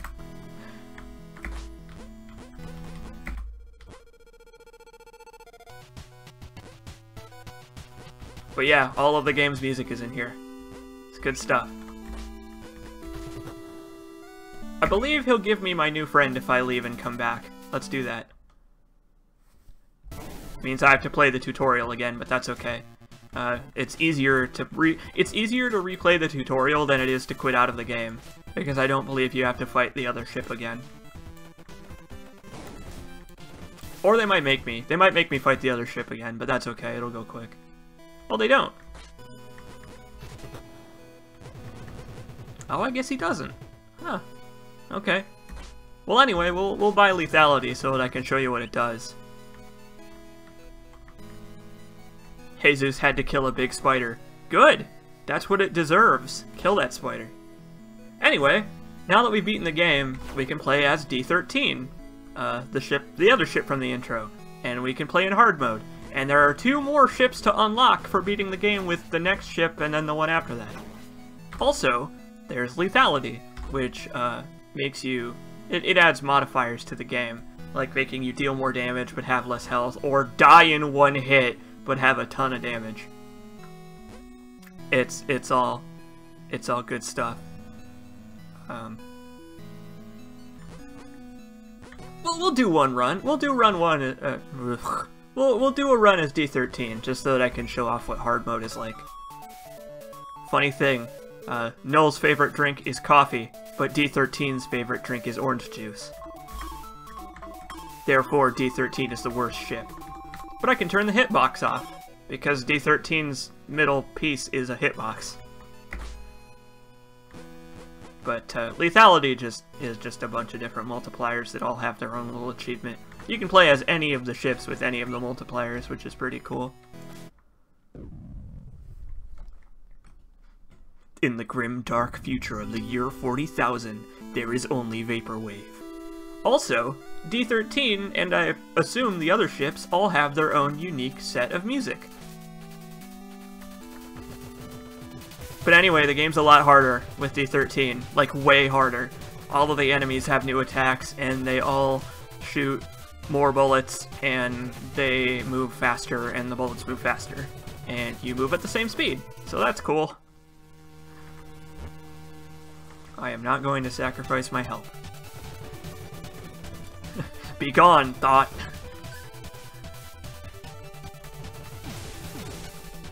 But yeah, also the laser attacks have a lot slower, or a lot smaller of a wind-up.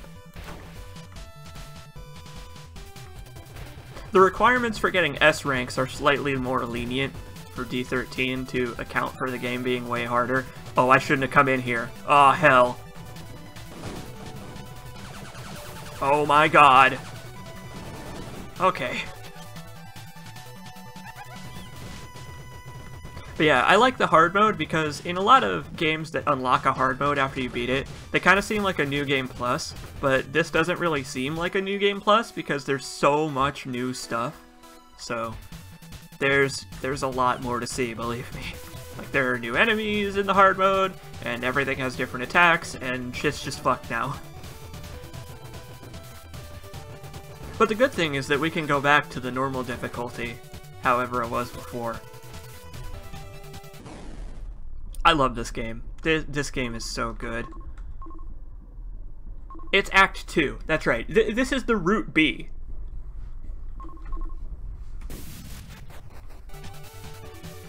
Yeah, I really like the room backgrounds. Like, the art in this game has such care and attention paid to it. It's so good. Like, this is a good way to do modern lo-fi, like, pixel art. Like, for the limited palette that they're using for this game, like, they did a whole lot with it. Like, I very much like how this game looks. Because it's got a good combination of, like, generic pixel art and also, like, a true, like, retro-type style. Oh, hell yeah, I'll take those bombs. I'm gonna find a secret room with those. Okay, I found a secret room with the first one. Damage ups are very, very important in hard mode.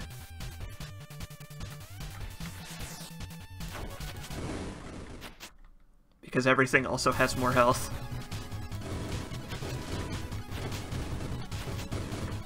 Oh yeah, this guy's a badass on hard mode, by the way. Like, you saw in the last playthrough how I totally chumped the guy. Well, that's not gonna happen this time. Oh my lord. Okay, fine. Just go ahead and hit me.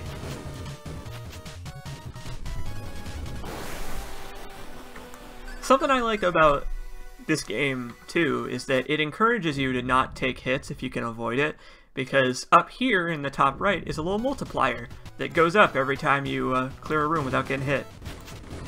You can see up there that every time you clear a room or defeat a couple of enemies without getting hit, it goes up, all the way up to 2.5%. Or 2.5 times, rather. Yep, that's what the C stands for. The C stands for shoot 'em up.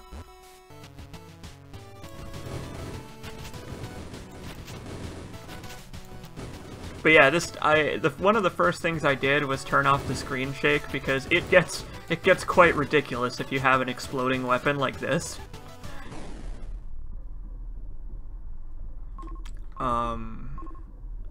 I don't really want any of these. I'll take that one. Being able to see certain rooms may help. I don't know if that upgrade can reveal secret rooms. I don't think I've ever had it do that. If it can do that, it's a total mystery to me.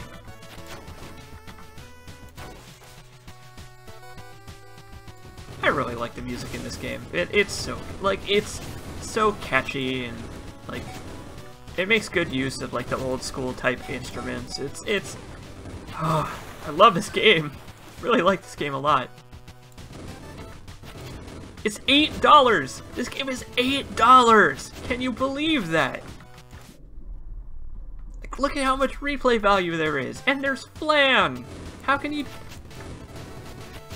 look at a game that has flan in it that's $8 and not buy it? Buy this game! Support the developers for making great content. And they're supporting it too. The developers are fixing bugs and they're adding expansion stuff. Like oh, this game is so good.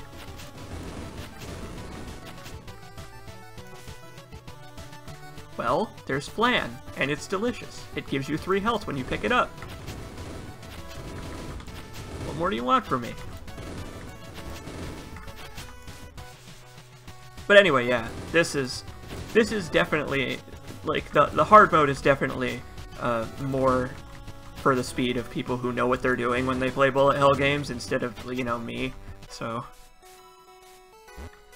yes, $8 is full price. That is this game's full price. Well, I'll take the laser. Why not?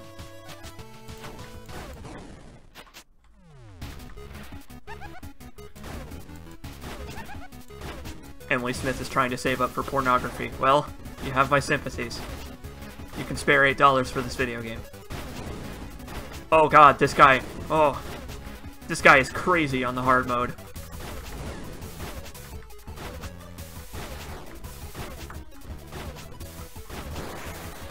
I've never beaten this game on the hard mode, by the way. Like, the final boss, like, the true final boss of this game, like, the final boss of hard mode is bananas. Again. B-A-N-A-N-A-S. Better be some top quality pornography, let me tell you.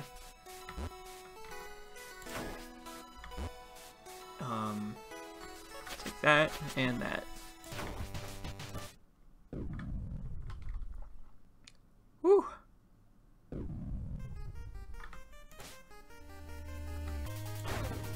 Honestly, the map thing, the map upgrade is not all that useful, because, I mean, you're going to be going to all of the rooms anyway if you're trying to clear the floor out, so you don't really need to know where they are in advance unless you're looking for, you know, shops or a specific, you know, like a weapon room.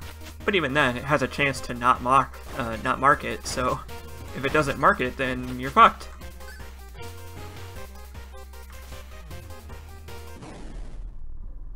Let's see. I will take more damage.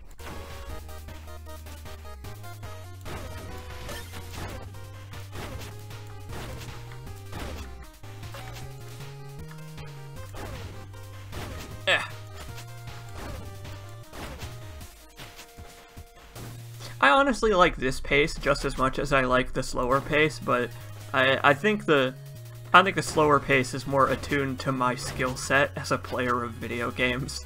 Like, I guess if I invested enough time, I could get as good at the hard mode as I am at the easy mode, which is, like, not very good, but, you know, some skill is present. I mean, I beat it.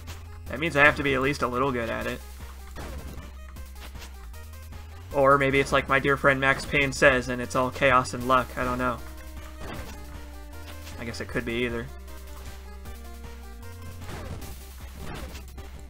What you should do, Emily Smith, is commission porn of this game. Get creative with it. Don't do that, actually. This game does not deserve that. Don't do that to this game. I am not giving up my maximum health, thank you. I'm going to need it. Build your own porn. It's like the Build-A-Bear workshops.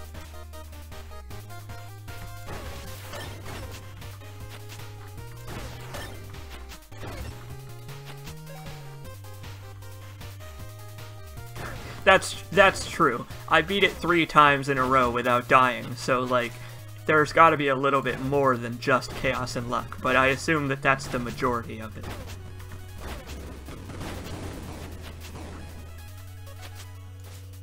And then those little flying skull enemies flew right up your ass. I've never read a better work of art. Same room twice in one floor. That's really rare.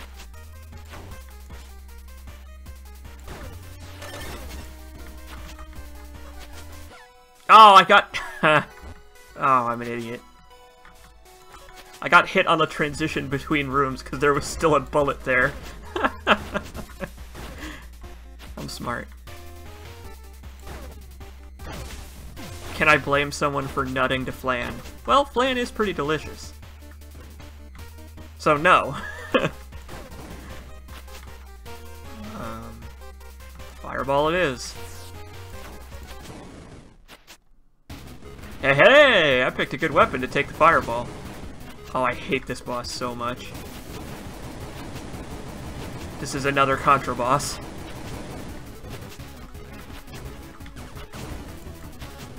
Yeah! I got lucky, actually, taking the fireball, because this thing obviously is weak to fire attacks. Pounded in the butt by Maximum Flan. A Chuck Tingle book.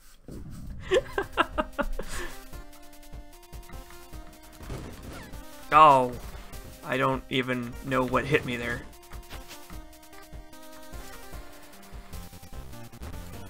Bye, Flantasy Flan. I've never read Chuck Tingle's stuff either, and I'm not going to. I have no desire.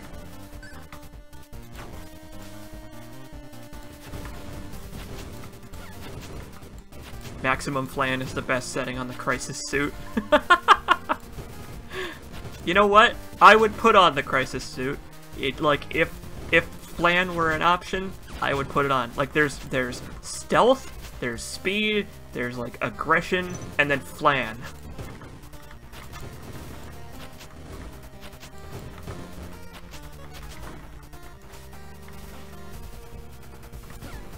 That was a good episode. All of the episodes of Courage the Cowardly Dog were good. That show was fucking genius.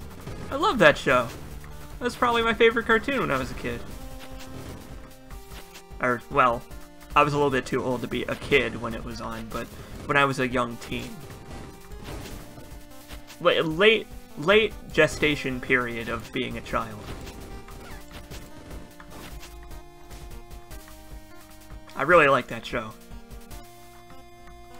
It was one of the... Courage the Cowardly Dog was one of the first shows that I saw, first cartoons, that did the whole thing where it's like, it's a funny show, but it also involves things other than jokes. Like, there are a lot of Courage the Cowardly Dog episodes that stand out in people's minds because they weren't just about being funny.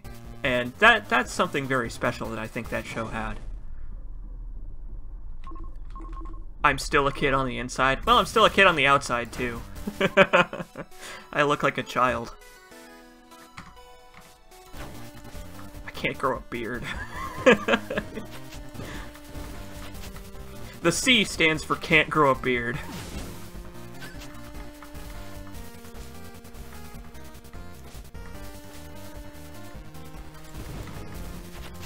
God.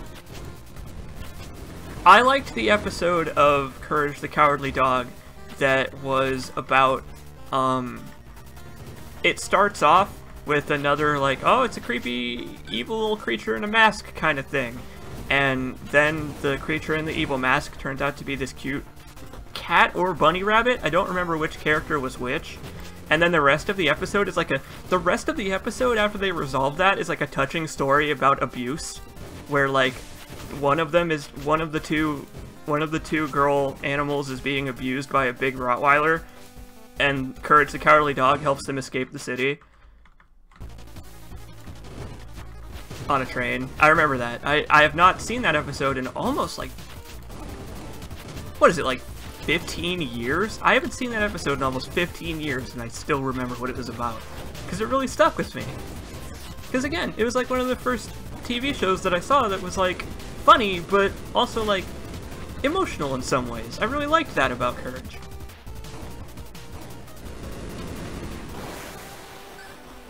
Oh my god, the fucking devil guy in Cow and Chicken. Oh,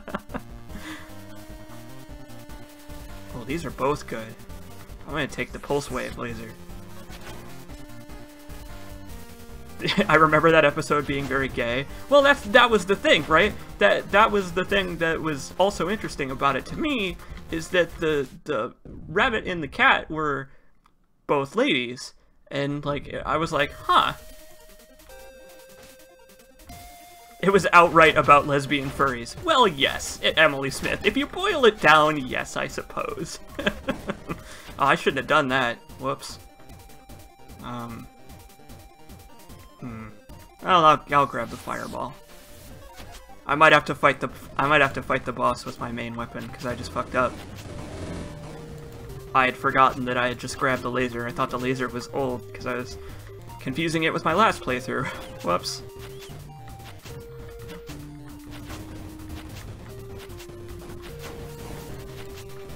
Xenolalia says, I think Totally Spies made me gay.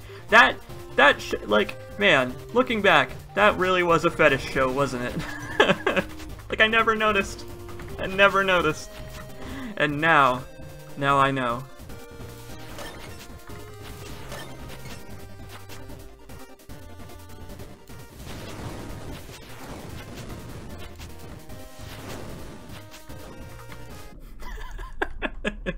Oh, another good weapon. Crap. If I leave the room, this will despawn. Okay, I'll take it. I liked the fireball, but the fireball was definitely going to run out of ammo. This one has a higher ammo pool, so it's generally going to be better. Because I need a weapon to last me this entire stage unless there's one in the store.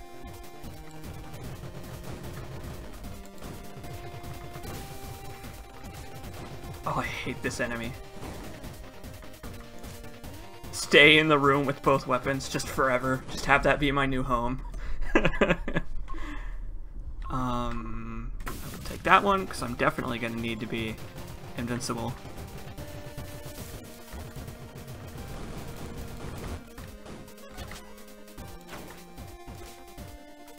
There was an Aladdin cartoon? What? Really? I do not remember there being an Aladdin cartoon.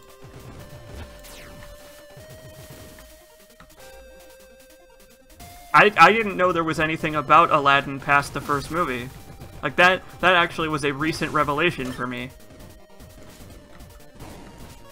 Every episode of Totally Spies focused on a different DeviantArt fetish. Looking back, you're totally right. There also was a Little Mermaid cartoon. Now that one I remember. I remember that one very vaguely because I believe it had, like, different mermaids that were main characters, including Ariel, and the only way to differentiate them was their hair color. Like every anime ever.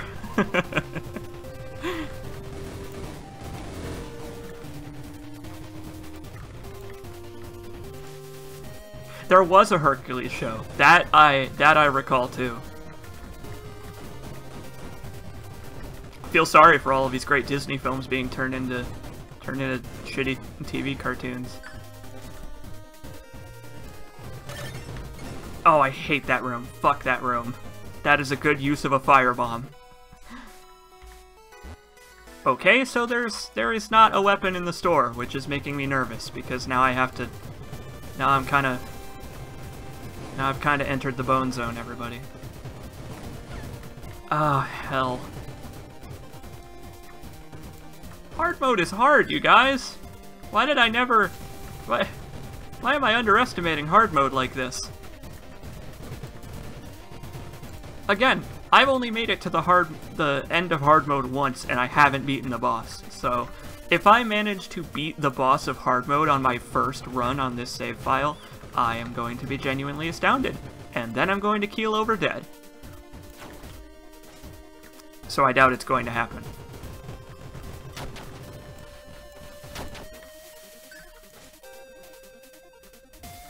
Okay. Well,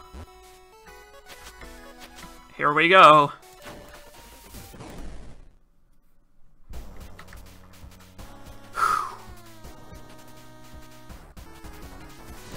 Bring it on, Overlord. Overlord, more like overrated. I believe the fire bombs have no effects on bosses either, so it was kind of pointless for me to buy that. Anyway, this boss gets some new attacks on hard mode, and they're all a nightmare. I really should have stuck with the fireball, probably. But I fucked up, so now I kind of have to salvage my run.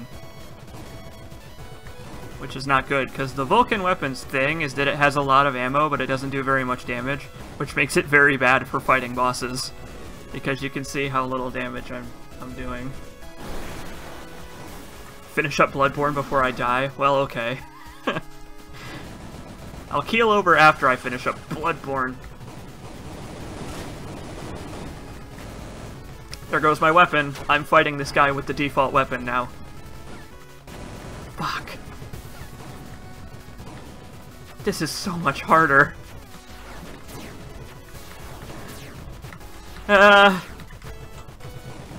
Help.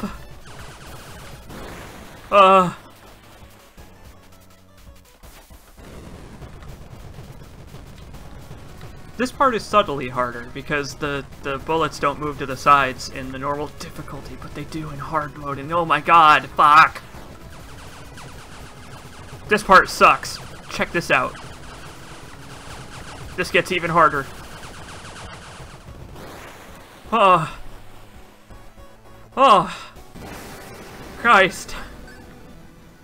Well, down we go.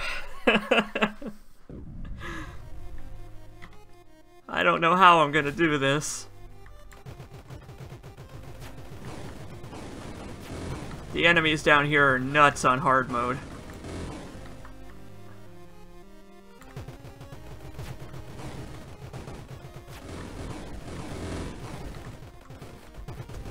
I do not like those canisters that explode into ghosts. Those are not very fun.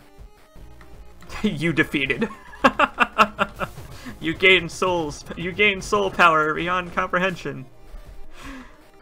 Oh god, not this guy. I do not need you right now. I only have 3 health. I need a weapon, is what I need. Preferably a fireball of some kind.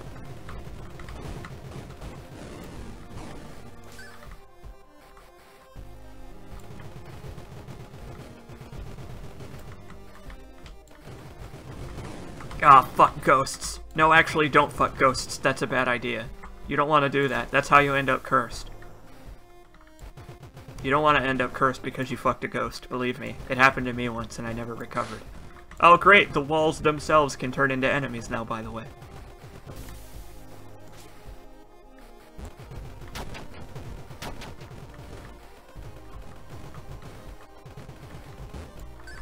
Whew. Everything about this is stressful, you guys. Remember when I said that we were going to play this to chillax? Well, that time is over now. Now it's time to freak the fuck out.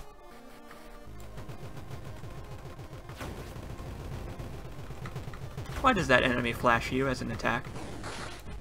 Oh great, the walls exploded. I'm just glad I upgraded the default weapon, because there's no way I would have made it this far if I hadn't. Like, I picked up an upgrade a while back that increased my damage by 10%, but it also increases the damage that your default weapon deals. And I'm very glad I picked that up. I don't even know what hit me there. There are just so many bullets on the screen that I have no idea what hurt me. Oh, that's fucked up. What if I was over near one of those walls?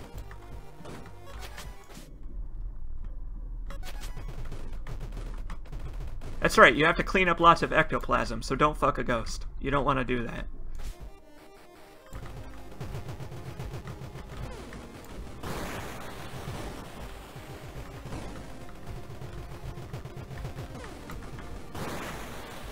Man, some of these enemies are grody. Like, I don't know if I like the ones that are eyeballs that just pucker and explode when you hurt them. I don't know if I like that. Feels kind of antithetical to the whole, like, cute ghosts thing. Oh my god. How the hell did I make it out of that? Why did I just use a bomb? I have already uncovered this secret room.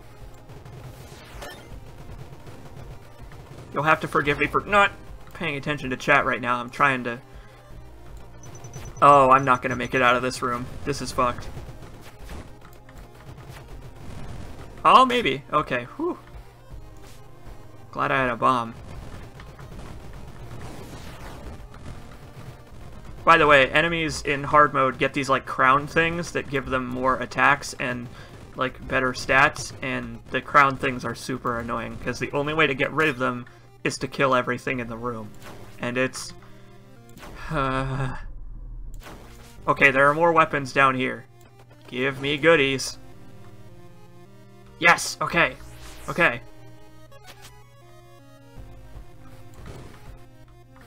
Okay. The triple fireball is one of the best weapons in the game. So you wanna keep the triple fireball if you manage to find it, because look at that. It can smite these fuckers.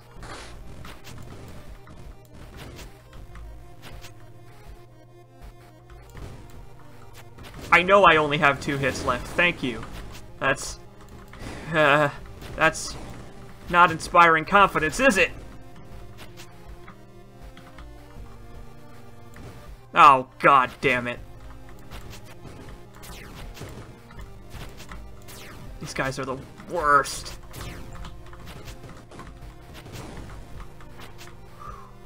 Alright.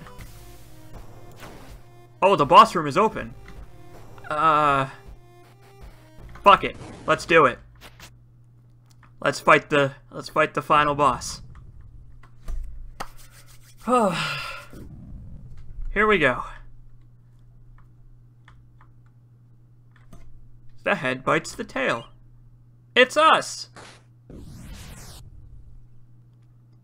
Power Eternal!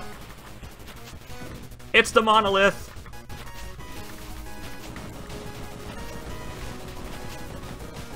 This game's a bullet hell game, by the way. In case you didn't know!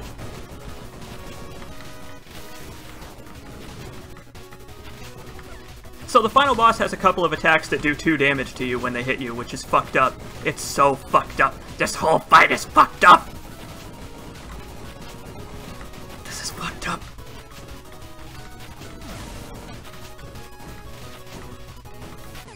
Oh god. Okay, well I didn't make it very far. That fight has like 3 phases, and they're all fucked up, man. Wow. Holy crap.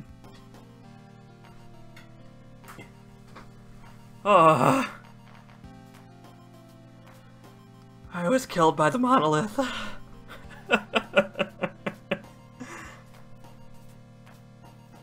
Man. Ah. So, with that, we've unlocked anti-magic weapons. Let's see if he'll give me my little friend. Yes, I have, Kleins, rather. Yes, I have, Kleins. Yep. What's that, Kleins? BAM! It's my pet ghost. Check it out. Now we have a pet ghost. He's asleep right now, but don't worry. Let me go through the tutorial one more time to reset the area.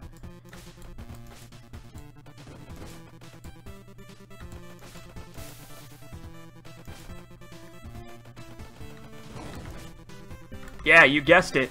You guessed it. The little ghost is what our hats go on.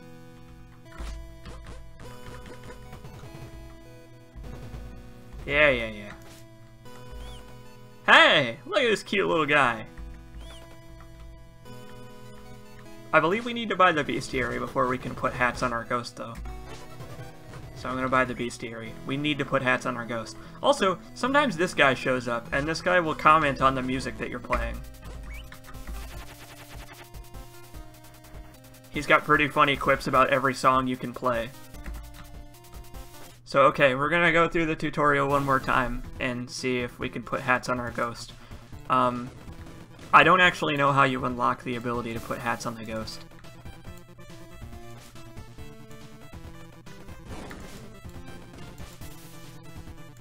I know, I love the skull. I love how it jitters. Nope, we can't put hats on the ghost yet. I think I need to play one more run before we can put hats on the ghost. Also, this guy sometimes shows up and he comments on your furniture. What a dick. But yeah, look at how many empty spaces there still are in the bestiary. This game has a lot to offer. I really enjoy this game. So yeah, that's Monolith, everybody. This game is great. I really, really enjoy it. And I hope that through watching me play it, you have been convinced to spend $8 on it, because it's absolutely worth that. It is 100% worth $8 to everybody who likes twin-stick shooters. Like, even if you're shitty at bullet hells, you can tell, just by me being bad at them, that the game is pretty good at compensating you for it. Like, the game is very well tuned for people who are veterans at bullet hell games and not so great at them like I am. So, yeah.